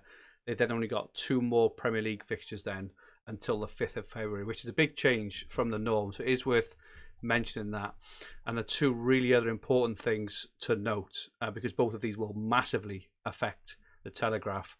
African Cup of Nations is going on from the 9th. It starts on the 9th of January, and the final, I think, is being played on the 6th of February. So obviously players like the very highly owned Salah and Mane and others, it will assuming Mane, they've qualified, but they're a whole host of players that are going to be unavailable throughout January during the African Cup of Nations. And there's also been rumours that a lot of the teams are letting them go to go and train with their countries in between Boxing Day and New Year. So it could be that a lot of players leave their teams. There's no way Liverpool are letting Salah go out. Well, this is it, right? So, and this is the problem we have at this point, is we just don't know. But it is worth highlighting to everyone that this is coming. So it's going to be based in Cameroon. There have been talks of potentially being cancelled because of COVID rates in Cameroon, but they're just rumours at this point in time. So the next point, which I think is more important and will probably define who wins Telegraph overall or not, and also affect many mini leagues, is the World Club Cup, and what happens with Chelsea in terms of when it's going to be, and also how the resultant fixtures fall for Chelsea. So just on this, so what we know so far, so it was supposed to be late on this year in Japan. It's been cancelled. It's been moved to the United Arab Emirates. All we know is it's going to be early 2022, right? Which could be anything from January all the way through to, I don't know, March or April, I suppose. But Chelsea have got some games to play in that. And what's going to happen is, so a couple of their, well, it could be a couple, it could be one. We're not entirely sure yet. But at least one fixture of theirs is going to be moved. It may be a couple of fixtures, and all depending on when those fixtures are moved to. So if it's moved before the Club Cup or moved after, is massive in terms of piling on teams. Because if it's moved to before, it is worth piling on Chelsea. Piling on their whole team, right? But definitely getting at least, in my opinion, which what I did with Man City last year, which helped me fly up the ranks, 5, 6, 7, 8 players potentially of Chelsea in that period, because they will have a massively congested period of fixtures around that time. They will then play the World Club Cup, and then they will miss the fixtures after that. So then you jump off them basically, onto either of all of them or some of them onto another team like Man City, like Liverpool, whoever progresses in the FA Cup, whoever's fixtures looking good at that time. Or conversely, if Chelsea's resultant fixtures are moved until after the World Club Cup, it's moved getting off them early and on them after. But again, we don't know the dates, but it is worth knowing that this is around the corner. And when we talk a lot, and we do talk an awful lot, right, about saving transfers back, this is what we save them back for, is all this kind of activity, because there are very, very few, 3-for-1s and 4-to-1s in the first half of the season, but in the second half of the season, you get absolutely stacks, and this is where the massive gains are made for a couple of reasons. One is because the majority of players have either run out or are quickly run out of transfers, so they can't do these really aggressive moves, or they don't see the fixture runs and jump on them quickly enough and be aggressive enough. I've got some data actually on average transfers remaining, which will be interesting. So again, this is in. So if you don't follow my tips every week in the Telegraph, all right, short article every week in the Telegraph, and about once a month they do put in the average transfers remaining. So this was as of last week, and this is interesting. So we've already said. So Karl, you're on 30 left at the moment. Luke, I think you're on 31. I'm currently on 33. But the average transfers left in the top 10,000, so there's 10,000 at the moment, the average transfers left is 25. The average transfers left in the top 1,000 is just 17. And the average transfers left in the top 100 is just 9 transfers left. So hopefully everyone listening or watching this, that gives you some hope if your team is set up, reasonably well. And you're not just burning through transfers, when you take our advice maybe on, in terms of manage them carefully over Christmas and then really attack in this new year, that is when you will see massive, massive gains. There's not many gains we made in the first half of the season, which is why we try and hold them back. So, but yeah, just worth pointing that out. It's going to be a massive, it's going to be a very, very long second half of the season because of this extra international break at the end of January, because normally there's a lot of games in January. There's not many this year.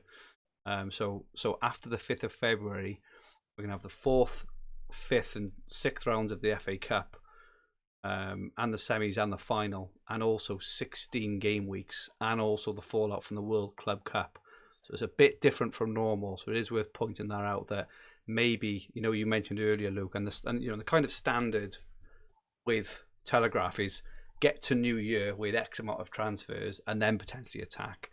I personally think this time around it could be wait to the 5th of February.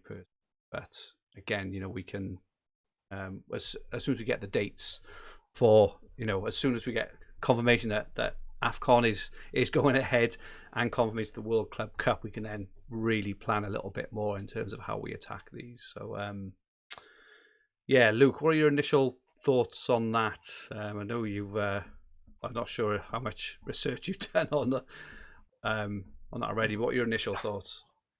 World Cup, right? Well, where to start? There's a few thoughts. So, I'm a little bit skeptical that the World Club Cup will actually even happen this year because they've still got to play last year's. So I'm kind of just, I think I'm probably just ignoring it until there's actually some firm views that it will go ahead. And some of the African COVID rates, again, I mean, we're going to go into winter. I think we're going to see it go a bit crazy again, my personal view. But I mean, no expert on COVID data, but I just feel that it's the time of year where people get flu, and it's a very, very, very bad flu, isn't it? So we're probably going to see some cases there, and I suspect Africa is, limited knowledge of how they're dealing with it. So I'm going to be a bit off tangent here, but I'm a little bit unsure at the moment on all of it.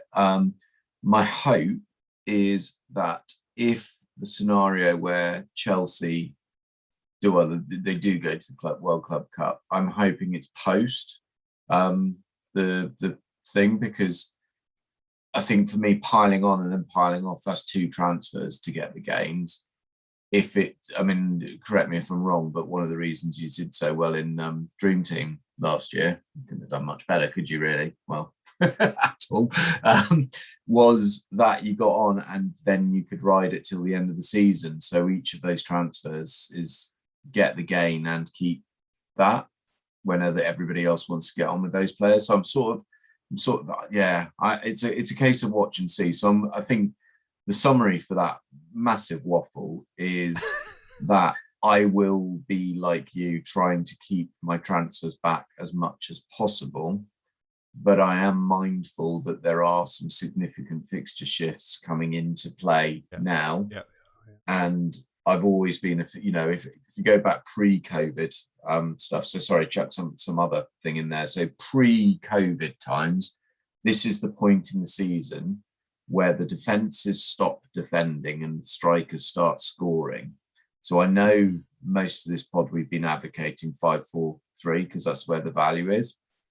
But traditionally, the next 3 months is where the strikers go mental because the defenders don't rest as much. And so therefore, more goals, more mistakes, more, all of that. So I honestly don't know, but I think I'm probably going to be taking a bit of a punt on backing what used to happen historically, statistically, and that this is the point where the strikers do well. So there are Reece James, attacking fullback, great, get him in because he's an attacking fullback. But I don't think I'm going to be all or nothing, all defence and everything. I think I am going to keep my options open with at least 2 premium strikers and stuff. The African nations one, I think the only point on that is Salah. When he goes, I think there's so many hop-ons to other premiums. I'll just do that for a few weeks because those premiums, each transfer is roughly worth about 10 or 12 points. So, if you get Lukaku for 3 for none, you're going to get more than 12 points out of Lukaku for that transfer. Yes, you've got to go back to Salah, so maybe it's 2, but will he score a few goals while he's away? Yeah, of course he will. So if you haven't got Ronaldo, or you haven't got Kane, or you haven't got Lukaku, I think you've got options there for those sorts of moves. Rambly, hopefully I've answered. That was good. I think the important part on Salah, I think you said that right. Is because he is the most expensive player in the game. It's probably worth, if he wasn't the most expensive player in the game, it'd be potentially easy to lose his funds elsewhere in your team if you made a transfer or 2, but because he is the most, it's probably worth just switching to one player if you do switch, and then switching straight back rather than trying to spread the funds, because then you're going to have to make 2 transfers to get him back. So I suppose that's the only thing I would add there. Karl, have you given any thought to this yet? I know it's in the new year, but it's just, have you given any thought to it yet? Not a great deal. Though I agree with virtually everything Luke says, because he's wise and therefore I should. I have slightly different view in a sense. I would think it'd be nice to have Chelsea before the World Cup have the extra games, because the people who have planned transfers and have held them back will benefit more, and therefore, if it's after and everybody piles on, then you don't gain as much of an advantage. I will tend to wait until more news and certainty comes out, because it's quite easy with the FA Cup to start hopping around and rejigging your players during the cup games and targeting how you're going to shift things around. So tend to look for the news. The other things that, well, one thing that hasn't been mentioned, and it's not as important as the two that you did, is the League Cup final. So normally that's been Man City get their game moved round, and get the movement early in the new year for whoever makes that final. But what Luke mentioned about the defence, which I don't disagree with. I'm sure that's all right, but it reminded me of something else I was thinking of, and I don't. This is only from memory, but my gut feel tells me that Liverpool don't do very well in Christmas or in December. They didn't last year for sure, and I have a feeling that because they rotate quite a bit, and I don't think they have the same sort of squad depth. And I know that even when they won the league, they didn't have the strongest teams out, but they managed to grind out the results. So I wouldn't expect, I'm not sure if it's a Klopp and not quite understanding, trying to manage Liverpool over the Christmas period. So that'd be something I'll be a bit wary of. Yeah, and they haven't got a fantastic record in the FA Cup third round, have they? I think in the last 3 or 4 seasons they've been knocked out quite early, haven't they, as well? Because we've been able to dismiss them quite quickly on TFF. I think because of that. Yeah, well, it's an odd one in the cup, because you get your first. I can't remember which round. Is it the 5th round or the 6th round when you get your league fixtures as well as the cup? But yeah, Liverpool, even if they went far in the cup, it would only be their not their premium teammate. Yeah, put it that way. Very cool. Just a few other observations, I suppose, then in terms of the fixtures themselves. For the next 10 game weeks, Man United and Spurs, I'm sure Luke was alluding to when we're talking about kind of ease of fixtures. So Spurs next 4 games specifically, they couldn't get any better, from an attacking view. Home to Leeds, away to Burnley, home to Brentford, home to Norwich. And this is why I've been saving my transfer back to go Bruno to Kane. But I'm gonna see about that. But there is a beautiful hop-on point then from Spurs to Man United, potentially Kane to Ronaldo, for example, in game week 15, where you can hop off Kane or Son if you wanted, and then United just go on this massively extended run of incredible fixtures. I think right the way through is like game week 30 or something, which is great. Palace, we've mentioned, they've got some really nice fixtures over the next 9 or 10 weeks. They've got some incredibly cheap defensive options specifically, but obviously, we mentioned Gallagher. Kylie mentioned Zaha has fallen off a bit this week, but Gallagher's run of fixtures just keeps going on and on. He's probably another player, you just say if you don't have him, he's probably worth still getting, I think. City's interesting. So City's fixtures have been quite up and down, but they do have a liver of fixtures now for a while. So I've got Cancelo in my team. I've also got Foden, which first rush transfer I've done all season. I did Bissouma to Foden. I wish I'd held off, but if he's playing, either as a number 9 or as a left forward over those fixtures, he's bound to get a lot of points. Burnley's get better. Southampton, as we mentioned, are okay. And just down the bottom, the teams with the worst fixtures, Wolves and Leeds and Everton over that period are not too good. It's worth pointing out, I think Liverpool's ones as well, are superb for quite a long while. So why I'm interested on the double up with Jota. So Luke, just on these fixtures, so you mentioned around fixture swings. Were you specifically talking about Spurs United or someone else? I'm less interested in United. I have to say I'm just not convinced while Solskjaer's there. I mean, I've kept Ronaldo for this fixture run. But Luke Shaw, who I started the season with, I think a lot of people did, won't be coming back in, put it that way. I just think, Man City further down the list, even Liverpool or Chelsea, I think looking at their runs, I just fancy them to have more clean sheets. Spurs with Conte coming in, I think, my head is telling me, Luke, invest your money in Reece James and another, maybe Trent or someone like that. But I think I'm going to stick with the Kane plan, because there's an easy hop on to get that Leeds game. Yeah. He looks better. I mean, God, you can't really count international football at all. It's like, I'll probably score a hat-trick and I'm terrible. But, like you said, Leeds, Burnley, Brentford, Norwich. I mean, people will be holding off Kane and Son now. But if they go, you don't want to bring him in after that run, really, because, you start, still, it's not horrendous, but you don't want to be bringing them in for Brighton away, Leicester away, Liverpool away. I can't remember which. I know two of them are away, aren't they? But you don't want to be bringing them in for those games. So if you're going to do that move, now's the time to do it. And I think there are a few you want to use a few luxury transfers, and they're the ones that really bounce your rank if you land it right. So I think I'm going to roll the dice on Kane, and I just hope it's not Son that is the one that gets the points, because I do think they've turned the corner. They will hit a thing there. Man City,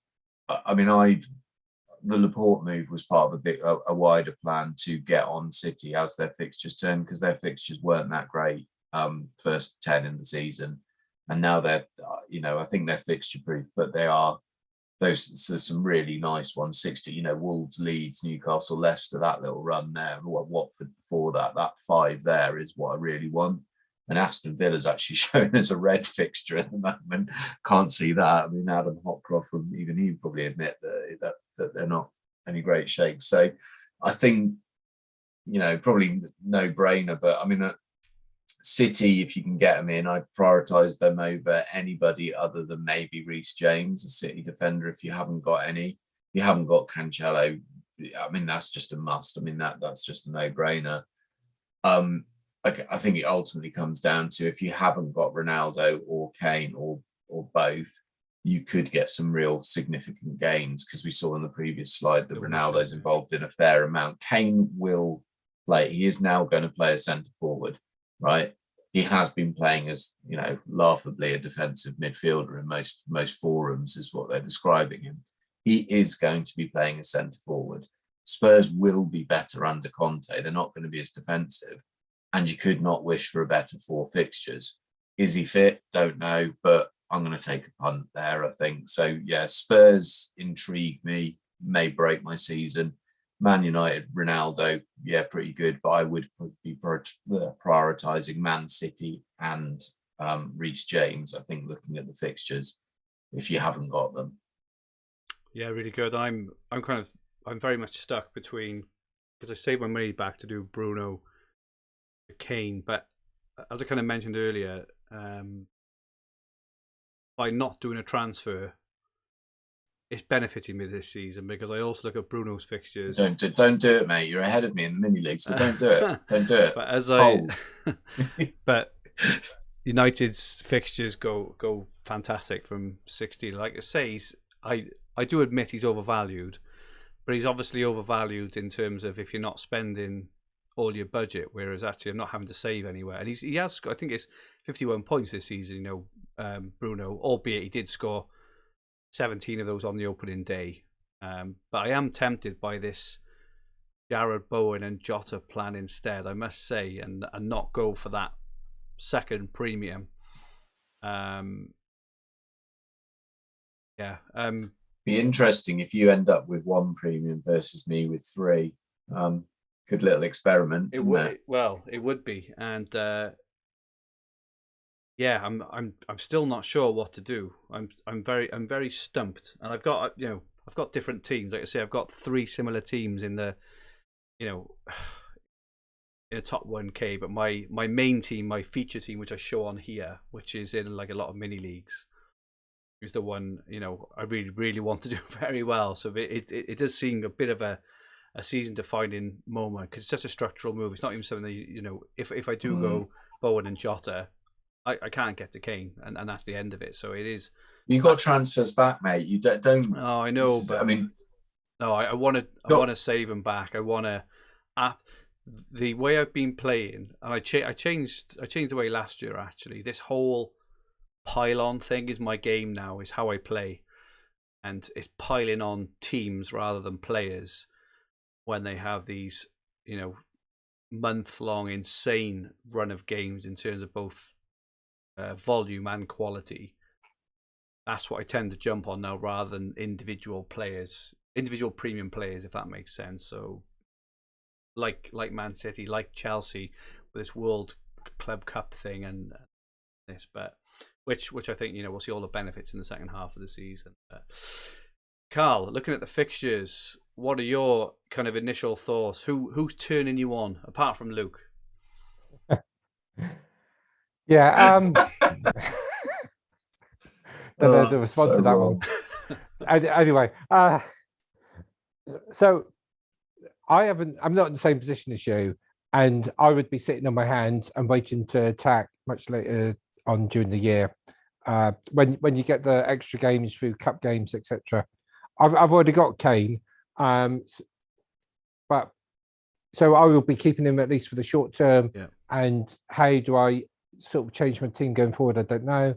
I wouldn't be, if I didn't have Kane, I wouldn't think, oh, I have to have him. What we've sort of touched on briefly is, but we haven't gone into much depth, is about there's been quite a lot of manager changes. So I've already mentioned Conte, and Luke sort of said, oh, they have to be more attacking. Well, I assume so. But we don't quite know. We don't know how long it's going to take. So there's always going to be risks around that. We've got they're playing Norwich, we mentioned, but they've got a new manager. So what sort of new manager bounces it? Is that going to be a lot tougher? Is it going to be organised differently? And we got Newcastle got a new manager. How? Manager Bournemouth, who had Wilson. So not only is Wilson, more attacking at Newcastle, do they become an option? So I haven't got the affordability of luxury transfers, so I'm just quite happy to wait and just think of my team to my perfect team. If I did have luxury like yourself, it's optional. If you want to gamble now. I would probably be in the same boat as you, Andrew. I think it's more beneficial to wait till the second half of the season, but there's nothing where you say, oh, it's a mistake to do it. But you're taking a gamble because there's a lot of unknown variables because you don't know how Spurs are going to be playing. Even though they're nice fixtures, they've been playing great as it is. And how long does it take to gel? It ain't going to happen overnight. There's a fitness issue. Conte may want them to run a lot more, but that doesn't. You can't just say run and people run. It takes time to go. So don't feel pressurized. Oh, it's a must thing to do. Because it could turn safe. Interestingly, Karl, just on Kane, this game against Leeds, right? So all season, everyone's like, "Oh, Leeds." Leeds have got the best defensive form in the entire Premier League in the last 4 game weeks as well. Interestingly enough, I know you only looking at form over a sustained period, but in terms of recent form, Leeds have got the best statistical defense in that period, which I think it does help me kind of make a decision in terms of maybe just hold off and get another week's information into before we go into Spurs away to Burnley, who only conceded 1 goal against Chelsea, and then before I know it, I've got a decision to make. Then it's that home to Brevard and home to Norwich. They're the two which really worry me. Yeah, the only thing I would sort of say is I remember a couple of years ago. Is I'm not quite sure when the FA Cup draw is going to be, but often there's a game on the Friday. If there's a game on the Friday night, and just say it's like Spurs at home to, I don't know, Sutton or whatever. Yeah. Well, there's no harm in having Kane in your team just in case he plays in that game. Yeah, and if he doesn't, at least you can transfer him out because he's the first match on, and you can use him as a daisy chain for any nice fixtures you wish to jump on, and then jump off. So it's worth waiting for the fixtures of the FA Cup draw to come out, which one's the televised, which one's the first team you really want to be on, and is it worthwhile manipulating a player in just in case he starts, because you don't want to make a transfer on the day. That's a really good point. And from memory, the draw is normally like live on the one show around, I know, the 4th of December, 5th of December, and then they confirm the televised games then in the following week. So by the middle of December, we should know. Just briefly on the fixture we talked about, just something again, like just a learning over the years in terms of these Leeds and Burnley fixtures for Spurs. I'm not massively excited by them. It's the back two, which because Brentford are just horrible at the back at the moment. Norwich are improving, and as you mentioned, who knows under Dean Smith whether they'll improve or not. But I think with that in mind, I think I am going to hold off, because who's to say, right? So I bring them in for Leeds and Burnley. Who's to say that Kane is even fit for those two actual games, which I really, really want him for? And I can daisy chain if I really want him in for those two games. Then, I can see how Spurs are looking for the next two. I can see how Brentford and Norwich are looking for the next two.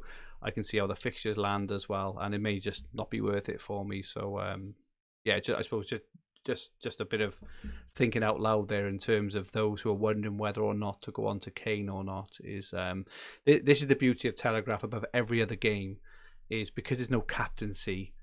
Even if Kane does score a couple of goals, it's not the end of the universe. Whereas in Sky, for example, it is. In FPL, it is, because we bought in specifically for captaincy. Whereas in Telegraph, it's not. It's not so urgent, I suppose. Anything else, Karl, in terms of the fixtures? Are you targeting any players now over this next month? Any specific players? No, I've got no target based on fixtures. It'll be just about keeping the shape of my team. Yeah. Wait for the later on during the year. Okay. I've made a small list. I think we've mentioned most of them now, I think, actually, but I'll just run through a list of a few players who a lot of them are value players, because, as we said, in terms of the best players to have in the game, I think we've mentioned most of them. Probably, I think Ramsdale, and it's because he makes so many saves. I think it's probably the best value keeper pick now moving forward, and Luke is nodding, which is good. Obviously, Mendy. If money was no option, you'd probably have Mendy in there as well. In defence, Reece James, Cancelo, Rudiger. Chilwell we haven't mentioned. It's probably because he's 5 million, but this could be a spot where if I do upgrade Livramento, I could upgrade to Chilwell. I'd probably go to Diaz, because I've already got a couple of Chelsea defenders. I do like to spread my risk a little bit. If either Silva at Chelsea, or Rudiger, or anyone like that get injured, I think Christensen is been nailed at 3.1. I think he's just ridiculous value. And if he started the last two games, if Silva, Rudiger, or anyone like that get injured, I definitely look to bring him in. He looks just fantastic back. I can't get him in at the moment, just because he does miss the odd game. It doesn't come on, whereas Rudiger and James play them all. Palace defenders we've mentioned. So we've mentioned Guehi at 2.3. Tyrick Mitchell is at left back at 2.8. He's decent. He gets forward as well. And Joel Ward at 2.6 was actually one of your lists earlier, Karl. I saw as well in terms of value, and their fixtures moving forward, as we can see from here, are very, very nice moving forward. Salas, who we mentioned earlier. Just a few mids I've been looking at. Like I say, most of these are budget players, right? I think number 1 and 2 on my hit list. Number 1 is Bowen. I'm very excited by Bowen. 3.9 million. He's a fantastic price. He looks incredibly dangerous. And I was listening on the radio this week. I can't think of where he played before. Now, where did he come from? I can't think where he came from. But whoever Hull. It was, Hull. I think it was Hull. Was saying, he's a goal scorer. He is, he's a forward player. He's not really a midfielder, and he's really starting to find his feet now. He's on some corners as well. So at 3.9 million, I love him. Their fixtures aren't the best, West Ham's, for the next few. They've got away to Wolves, then Man City, then Brighton, then Chelsea. So, obviously short term, they're not the best. And then Burnley, then Arsenal, right? So I'm not saying it's immediate. But after that, oh my goodness, absolutely sensational run of 10 fixtures, with most of them at home as well. So absolutely fantastic run of fixtures there. So I'll definitely be looking at eyeing to get him in there. Fornals we mentioned, Mane, he always goes under the radar, Mane, doesn't he? But he is one of the top point scorers still in the whole game. But obviously Salah pips him just because he tends to score more. Smith Rowe, Luke mentioned earlier at 3.3 looks really good. Declan Rice, you mentioned earlier, Karl 3.3 looks really good. Another one, it's more of an eye testing really, and he is on the form chart, Karl's dreaded recent form chart, but Cornet at 3.9 at Burnley is playing as he's playing as a forward, but he is a midfielder and he looks very, very sharp. He looks very good, and Burnley's fixtures, as we can see on the chart as well, look really nice for the next 9 or 10 games as well. So he could be an option. And the two mids, which are written down in terms of just ridiculous price. Norman, so Carl's man Norman, 2.4 million is just absolutely crazy. Especially since he'll probably get some kind of tackle bonus as well in that time playing up front for Norwich under a new manager, Dean Smith, obviously, who's signed as their manager this afternoon. Say if you're desperate for funds, just looking for someone really, really cheap, I think he could be a really good option. And you mentioned Skip, but we're not sure how nailed Skip is. But 2.2 million, he's very cheap. And the forward line, I mean, oh my goodness, it's so crazy. Mentioned Dennis at 2.6 million is just absolutely madness in terms of where they get these prices from. It's just crazy. Brocker mentioned at 2.4 looks a really good option going forward for Southampton. Wouldn't have to get him in now, right, at all, but he comes with a bit of a reputation.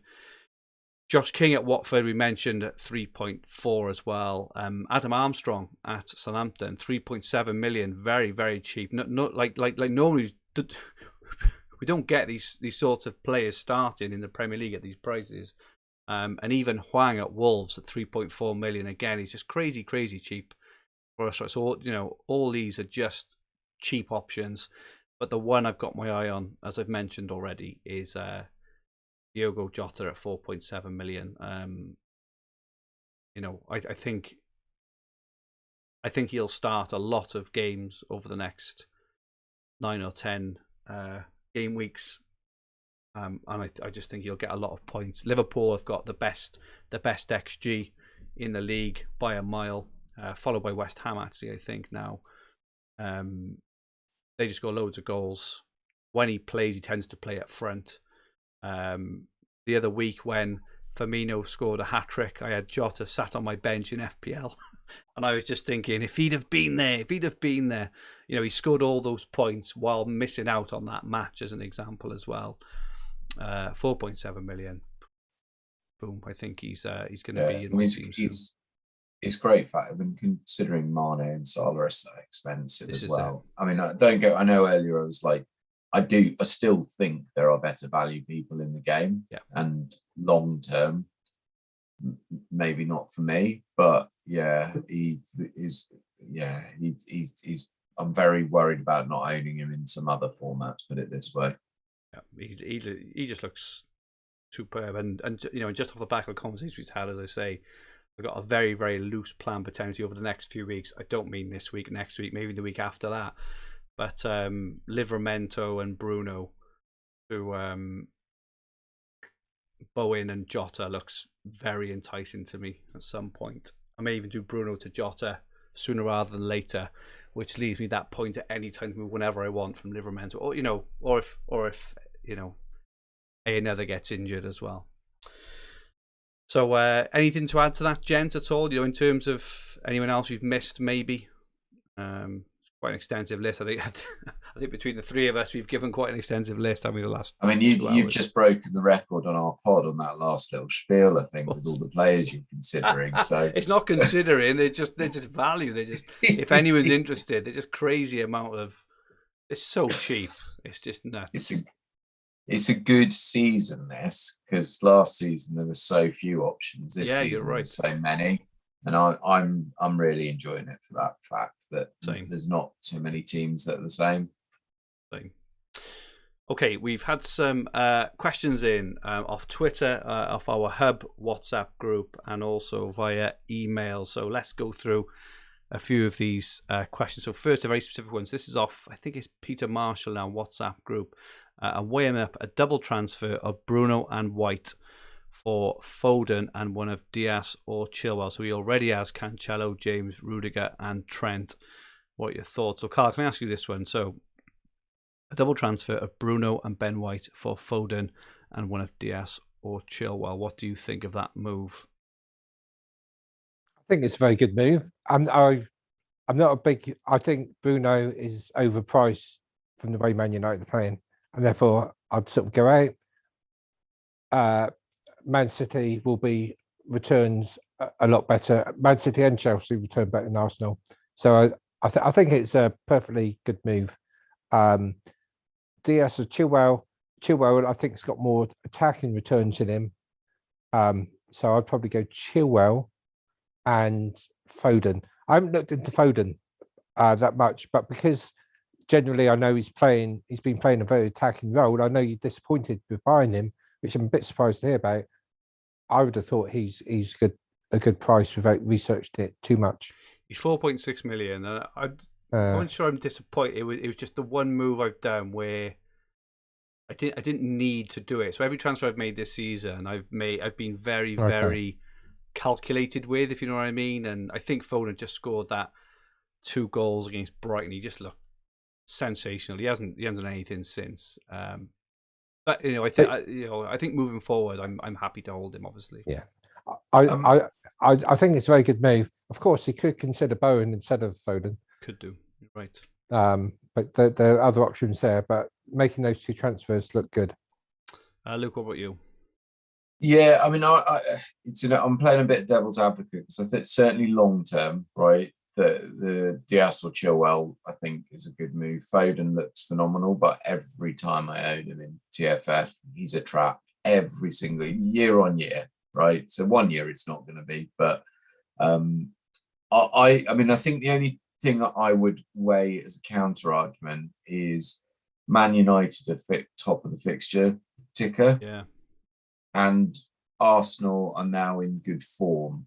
So you're taking out somebody moving into the best fixtures who's key to them and taking out a defender who's good value and in form. So Bruno, in my opinion, has underperformed for the season. I don't know whether I would make, given the other players he's got at the back, he's got cover for both City and Chelsea. I'm not sure now is the time to make those moves. But long term, that move, both those, well, if you went Foden and Diaz, I think that would outscore White and Bruno over the course of the season. But I think you just got to weigh up: will Bruno catch some of the points that he hasn't scored so far and return to the mean? I don't know. Playing devil's advocate, because I think I'm with Karl that over the season that is the right move. That it's a good move, but. Yeah, do you make it this week? I agree with you, Luke. I think, and Karl to a degree. I do think they are. I think the second 2 score the more points over a long period of time. But the problem is when you make transfers early when you don't have to, you may find. Let's just say Salah gets injured, just as an example. That could be Salah and White out for Foden and whoever. And I find this helps in terms of when you just hold on to players. Like your plans in 1 week, it's interesting. If you write this, it'd be a good test actually. If people do this, write down your thoughts. I write a blog for the Hub every week, obviously, and this is why I know that my plans change practically every week. Is because when I'm writing my plans for the coming week, I look over my plans the previous week. I'm like, oh my god, my plans are different, and I'll write in the week after. I'm like, oh my god, my plans are different, and it's amazing how things can change based on information, based on injuries, based on form, based on lots of factors. So I don't think you need to do those moves for what Luke said. Both Bruno and White have got really good fixtures coming up. I think there could be regret there, And I think you It's could a use yes, them. no, maybe from us. Aren't we really helpful? I think it's Peter? weight. I think it's weight. I think it's wait a few weeks, but I don't think you need to do them at this. And I think in the first half of the season, I think my overarching thing is first half of the season probably shouldn't make many luxury moves. Whereas the second half of the season, then you use all these luxury moves you saved up to absolutely attack. Do you think the two transfers of Foden and Chilwell will, over Bruno and White, which may gain a few points, will have as big an impact as being able to shift on to two really good players in the second half of the season? Because I personally don't. I think it's worth holding on a little bit there. But anyway, good debate and good chat. Tony at Dream Team Tonic, who is having a phenomenal season. First season playing after enjoying the Euros game. Sat in 190th overall with 30 transfers left. Any advice on fixtures, players target in December? Or should I hold until the January chaos? So I do a Dream Team podcast with Tony once a month, and my advice to him so far has been hold. Obviously, we can't see his team.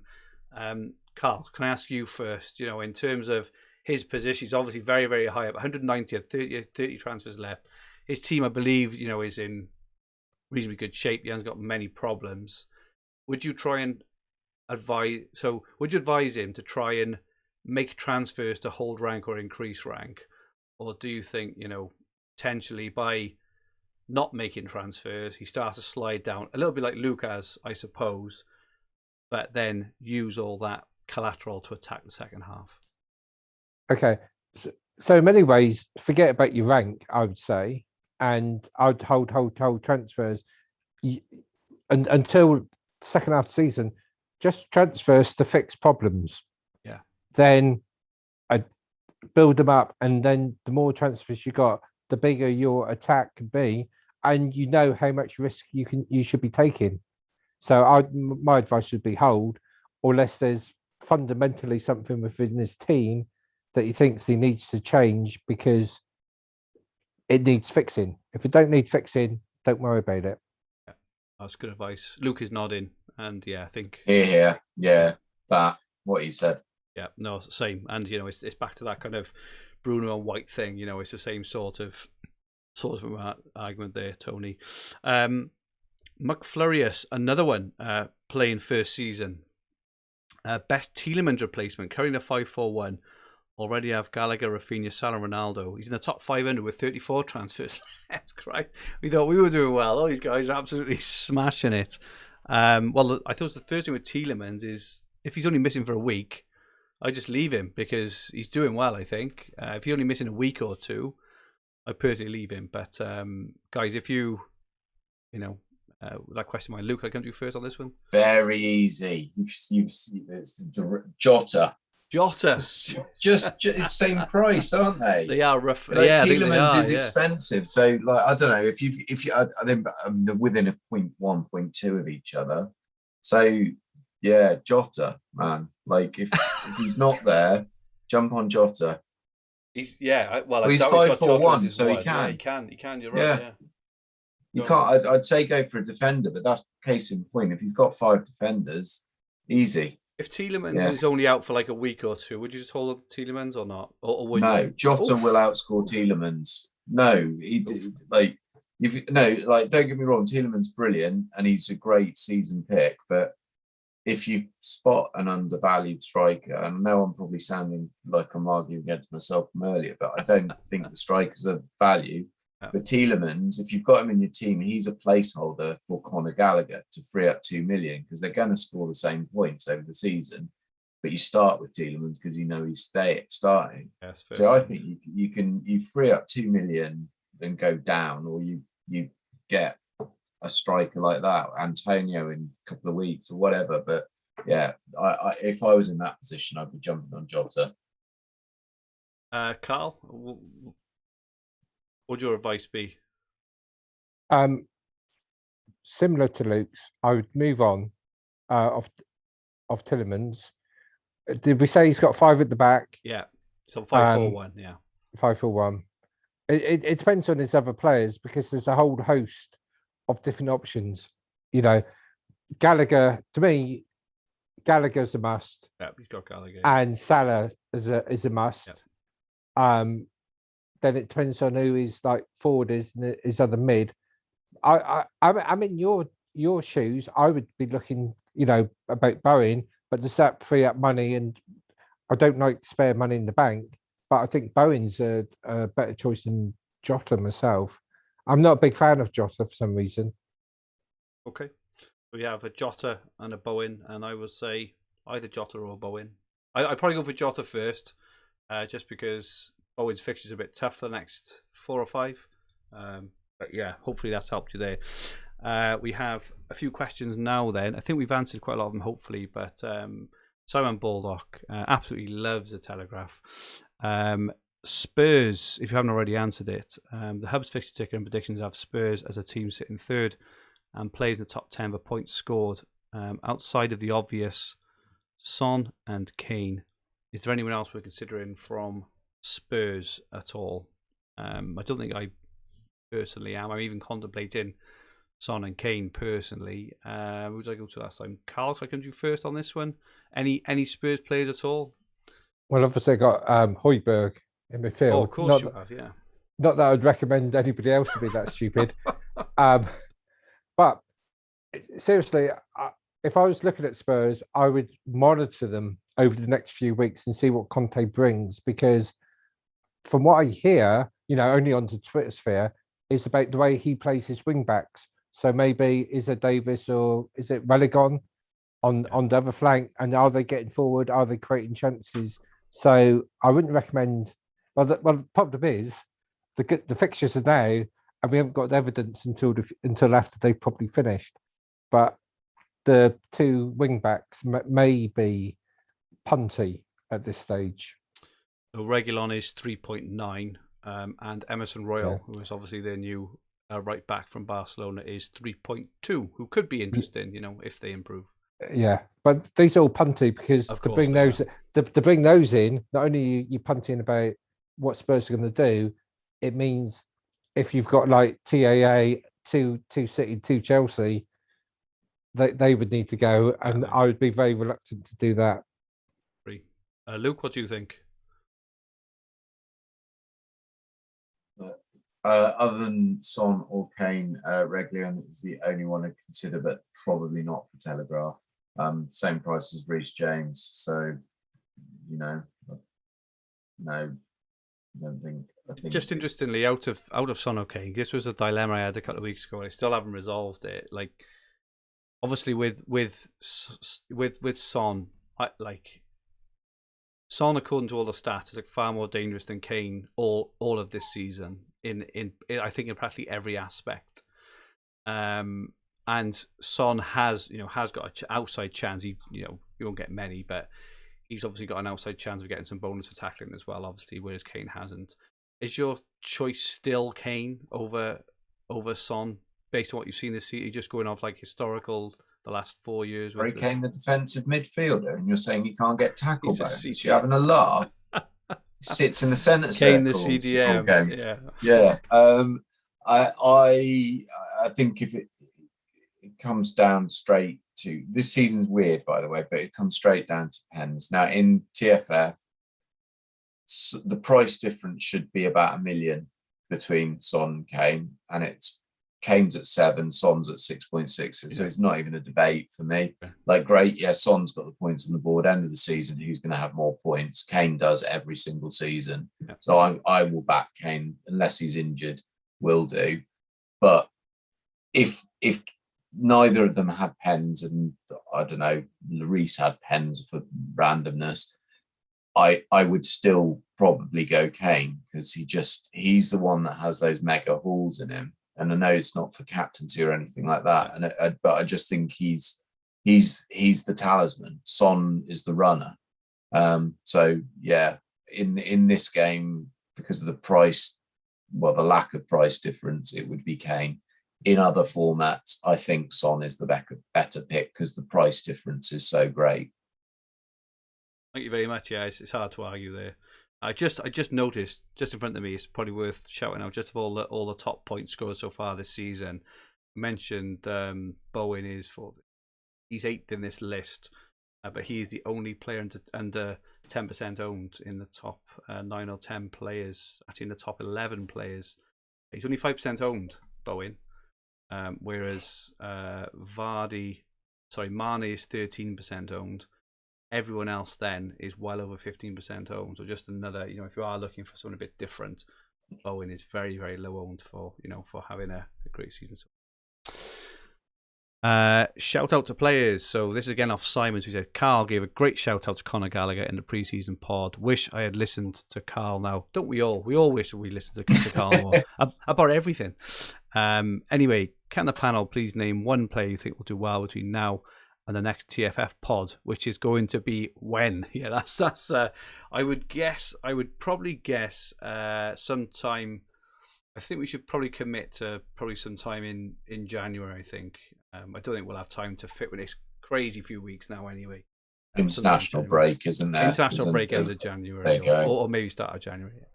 But yeah, so who is? So I've named my. So I've got Bowen and Jota are probably my two who I'm really excited about. Luke, who are your two? Oh, sorry, one. He's only asking for. I know it sounds stupid, but I think it's a risk. But Kane, I just think the change in management, the change in style, and I think he will do really, really well. I think, and I don't know which, there will also be one of the Man City midfielders who smashes the next 6 weeks. And it's in experience, from experience, it's never the obvious one. So I don't know, random one out there. Mahrez gets his place and then he smashes it. He could well do something like that. But one of the Man City midfielders will always go mental at this time. It's probably worth saying as well, this if you haven't got Cancelo, Reece James, Alexander-Arnold, just go for them. Yeah, all those. Yeah, I'm going. And I can't believe Kane is a maverick pick. I know it does feel a bit like that. But yeah, so I'll okay. Yeah, really stick my neck out and say Kane. Karl, who is your player maybe over the next month who I know you haven't particularly got your eye on anyone, but if you did have an injury, who would be the player you'd be turning to for a bit of excitement? Well, I'd go for Bowen, but you've already mentioned him. And I think Norman of Norwich will be an interesting one to keep an eye on. New manager, talented player, completely probably off radar.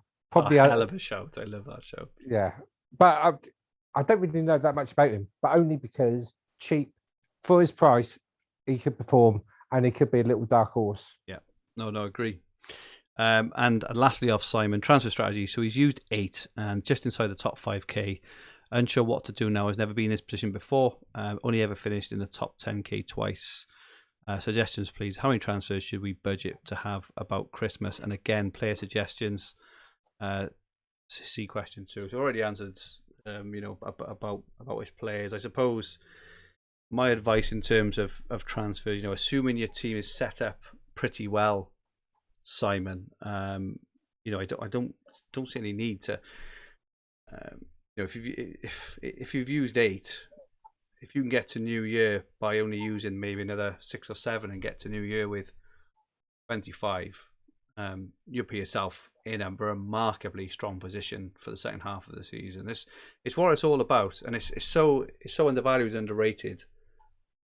But those who've done it know that if you go into the second half of the season with 20 plus 25 odd transfers left, you're practically guaranteed to have a good finish. I go as far as to say that as long as your team's in reasonable shape. If you're 100k now, obviously, then it's obviously difficult. But if your team's in reasonable shape, you're 25 transfers into the second half season, and you use them wisely. What was your stat again? Was it 17? Only 17 left on average from the top 1k. Was that, or was it 17 used? Let's have a look. I'll tell you now. 17 left, so they've used 23. So yeah, that's now exactly. So if each transfers, for simplicity, is worth 10 points. You've already got a massive advantage over the average person in the top 10k, and you won't be, over 100 points behind it with where you are. So keep them. They're worth more. So they're probably worth about 10 points first half of the season. They're probably worth 15 points to transfer second half of the season. So keep them if you can. Assuming your team's in reasonable shape, right? Assuming Yes. you've got. If you haven't got Gallagher, get Gallagher. If you Gallagher, haven't got Cancelo, go. Yeah. All these players we've already mentioned. But yeah, it's and only make transfer. Like, I've talked about Bowen and Jota for Bruno and Livramento. I'm not going to just do it now because Bruno and Livramento are both scoring points and fit. I'm not doing it now. Literally do it right now. I'm not doing it now. Go on, no, absolutely not. But that is a kind of move I'm looking at when the opportunity arises. That's the important part there. Karl, what are your thoughts on Simon's position and on what he should do? Just hold on, I suppose. Well, firstly, I'd agree with Luke that you should do it now and do it live on air so we can all watch you do those. Absolutely no chance, Karl. That's. I've done that once before on Sky, and it was an absolute disaster. And I've learned from that. Yeah. I basically confirmed what you guys have sort of said. Is it Paul McNulty? Yeah. So when I listen to various pods, these experts say things and they stick in my mind. And one thing Paul says is he looks ahead and thinks what team, if he was creating it now, he would have. And, is your team in good shape? Is it near enough? What would it be? And if it is, don't worry about it. Save your transfers for later. If it's not, then make a few, but try to hold off if it's not too far away from that perfect team that you would be creating if you was creating it now. You know what I think about a transfer? I've got this little note on my screen, and it always says, "Let the others make mistakes." Yeah, and that is what will help you be successful in fantasy football. It's amazing how many times we make transfers and then think, if I'd have just not made my transfers, I would be better off. And I'd have turned. I'll never forget. I think it was the first year we did this pod, and oh my goodness, it was. Imagine the heartbreak of this, of all the hours and effort I put into it. Right, we started off, and at Christmas time, I worked out I'd use like 20 odd transfers. It was even before. It was like November. I remember Luke just laughing his head off that I'd used 20 transfers and all the work that had gone into that. And if I hadn't used any transfers all season, I would be on more points. My starting 11 had a higher score than my team I'd actively managed with 20 transfers. And it is unbelievable how often it happens. And that's what I've been trying to do this year, is only use them when I feel I've really, really had to, either through an injury or through, someone like Gallagher just emerging, or Livramento emerging. I was lucky with Lukaku. I can't do anything about that. But that's the way to play and just challenge the second half. Gerald Buckland has asked a couple of questions. I know you shouldn't panic when a premium player isn't scoring points, but how many matches should you wait before considering transferring them out? Not sure who he's talking about there. Maybe Ronaldo or Kane, potentially. Karl, what do you think of Gerald's question there? If Ronaldo and Kane are not quite doing it, you've got Ronaldo in your team at the moment, have you? No, I've got Kane. You got Kane, so I brought him in a long time ago, and I brought him in. Was it versus Watford or whenever? And when I brought him in, I thought, I'm first in. I make the traps, and I could take a head start, and he sort of dragged me back a bit, and I've kept him, and I would be considering taking him out now, but change your manager. I've got to give him more chance. So a fair period of time, if someone's proven 10 games, maybe a few more, and is it just a bit of randomness? So 4 games isn't enough. 10. If you're bringing somebody in, you're bringing them in for a reason, and if they're quality, quality, you're always quality. You have a bit of random variation. 10 games, maybe a bit longer. Unless you've realised you made a mistake that you've had too many drinks and you've done a transfer, then yeah, not very long. But a quality player, keep them for a long period of time. And Luke, have you got Ronaldo in yours, Luke? Yeah, I've had Ronaldo for ages, and the reason I'm keeping him is, I mean, we've probably talked about it, but one, my personal view, he's the best player in the world. Despite his age, he's still number one for me. And class is permanent, isn't it? So he will, if I take him out, it's inevitable within the next 10 games, he will have a run of either because of fixtures or because of form that I'm like, I really want him back in. And so now, yet second half, it's a different question. If there's a player in form with good fixtures, I'm jumping on it and I'll be hopping like mad. But I've picked my horse. I'll back my horse. I've got the right horse in Salah, and I've got the wrong one with Ronaldo. But they even each other out at the moment. And at some point, it will probably flip, and Ronaldo will be the one that everybody wants. But I've already got him. Exactly. So yeah, pick until after Christmas and there's fixture congestion. Pick a horse, back it. The premiums generally all come out much for muchness at the end of the season. There's generally not more than sort of 20, 30 points between them. So they will have it. I would hold, particularly if you're talking about Ronaldo or Kane, because the fixtures have turned. Exactly, yeah, I completely agree with that. And finally, a couple of questions off Rishi Patel. Rishi asks, would you rather have double City or double Chelsea defence? He has Cancelo, Diaz, Rudiger and James. He says he prefers double City, but getting rid of Diaz over Rudiger gives me extra funds to move back to a 7 million striker in Ronaldo. So he's thinking of getting rid of Diaz for Rudiger to free up funds. And would you rather have City or Chelsea defence? Luke, what do you think of all that? Coin flip. I mean, I think personally City's fixtures are slightly better. I had the conscious choice of going Reece James or Laporte, and went Laporte obviously. So Reece James goes and bangs a brace, and Laporte gets sent off. So but I just think it's a coin flip. I think they're both good, and they're both fairly similarly priced. I mean, if ever in doubt, go for the starting player with the lowest cost. So if you weigh it up, if it's like Diaz versus James, go James because you save $1 million. But I don't know. No, but you've already got James, and you've already got Diaz. But yeah, it's a coin flip. But if you had to push it, I'd probably say right now City, because the fixtures are slightly better and you've got the World Club Cup hangover thing that may happen, may not, and timing we don't know. City is a more known asset. The asset would be more known. Karl, what are your thoughts on defenders and whether he should sell Diaz, free up funds for Ronaldo?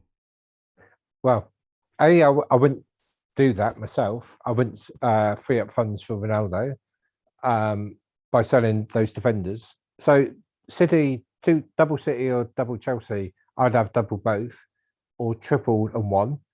If I had to choose, I don't think there's going to be that much to choose between City and Chelsea in terms of clean sheets. So then I'd tend to think more about appearances and attacking returns.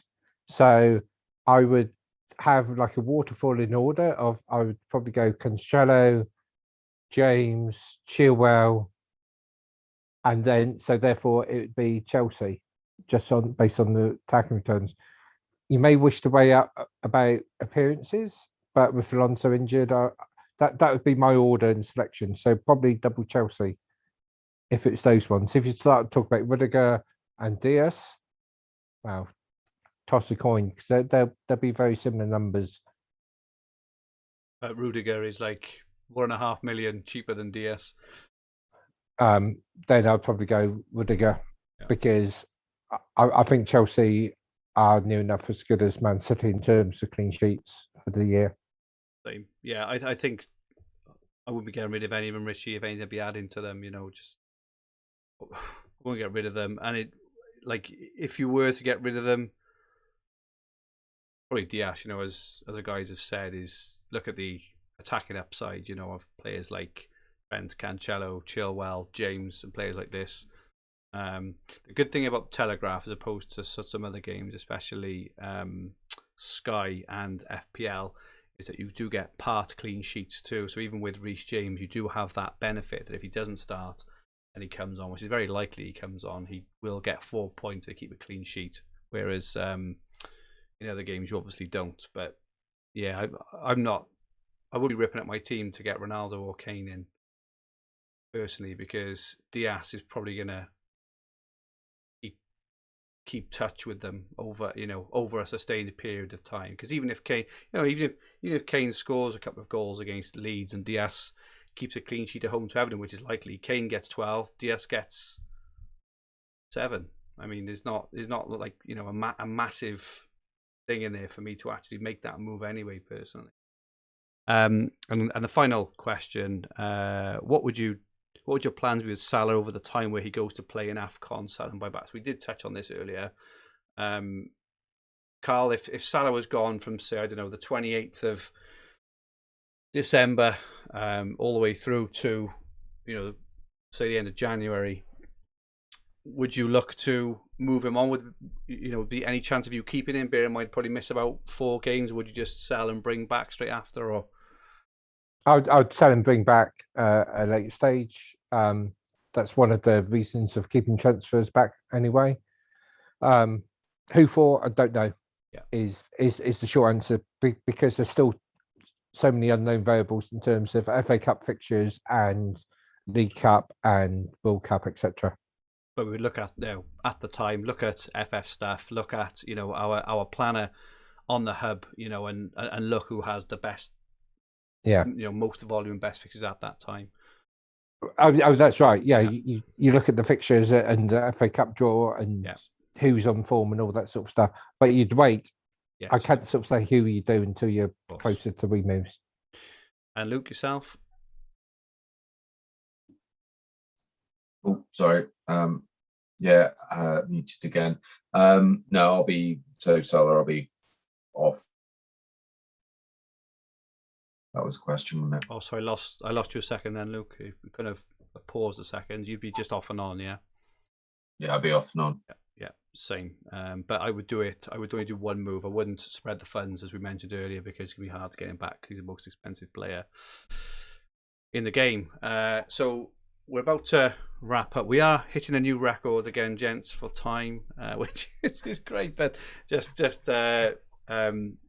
got Karl's team back up now, so we've touched on Karl. He's not going to do a lot. Actually, all 3 of us actually are not going to. We haven't got many plans, have we, over the next few weeks?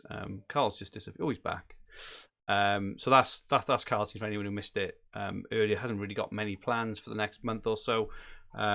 Luke's team now on screen. Luke, you were talking about maybe Laporte or Benrahma to Kane. Yeah, I mean it's. I think it's Benrahma to Kane. I think I've convinced myself, and I've got to back that horse, and all the bravado I've given there. And then if Laporte, if he's lost his place, will become Reece James. If not, he stays. Other than that, I really like the structure of my team for the next sort of 10 weeks, and I really don't want to make any more transfers. So 1, maybe 2. Well, 1 planned. 2 may be required if Laporte loses his place, but other than that, no plans. Excellent. And finally, mine. So I haven't got any. I was considering going Fernandes to Kane, but I still might do it. Probably not against Leeds or Burnley, but I may do some kind of daisy chain when they hit those Brentford and Norwich. Just daisy chain those ones in. Look at the fixtures and then move on to Jota after, potentially. But yeah, longer term, my 2 targets, Jota and Jared Bowen. Obviously injury dependent, but other than that, incredibly happy with my team forward. Just a quick update on the Fantasy Football Hub mini league update. We've got some scores in here, mine flipping heck. In 10th place, we've got Gary Feezy's on 601 points. In 9th place, David Rhodes, and he's also in 8th as well.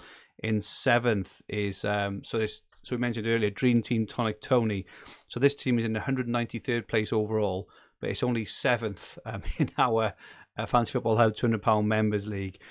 Dan Sherwood then absolutely dominates. So he is 6th. He's also 3rd, 2nd, and 1st. In 5th place is Philip Wilson. 4th player, a very experienced player, Simon Mass. But Dan Sherwood leads 643 points. I haven't checked the lead. I should have checked the overall leaderboard actually. But I'm assuming he's got more than 9 transfers left as well. I bet he has as well, Dan. I bet he's got more Sherwood than me. is a very, very good fantasy football manager. So yeah, we're up against Dan, because he's got plenty of teams right up there. I'm sure he's got lots and lots of lots of transfers in hand. So he's one to definitely look out for moving forward to the end of the season. That is it from us for this quarter, I suppose. Apologies we haven't been able to get a podcast out to you before now. Obviously, it was in August. We were going to do a month or so back in the last break. But obviously, there was a few issues at the hub we had to resolve. But thank you so much for waiting for us. Thank you so much, everyone, for your brilliant questions. We really, really appreciate all your interaction, on Twitter, on the hub. And all your questions in, I really do. Thanks to Luke and Carl. We've got another late night, gents. Luke, where can people get hold of you? FBL, at FBL_equation on Twitter is probably the easiest place. I'm in a few Facebook groups and quite a few WhatsApp groups as well. But yeah, always happy to chat.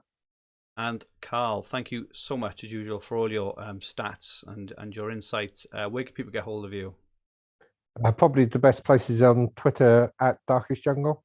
Superb. Thank you very much, buddy. My Twitter handle is at FFH_Fergie. So this video will be on the Fantasy Football Hub, Sky and Telegraph YouTube channel, with the podcast versions available on all major podcast platforms. If you liked what you watched, please press the like button.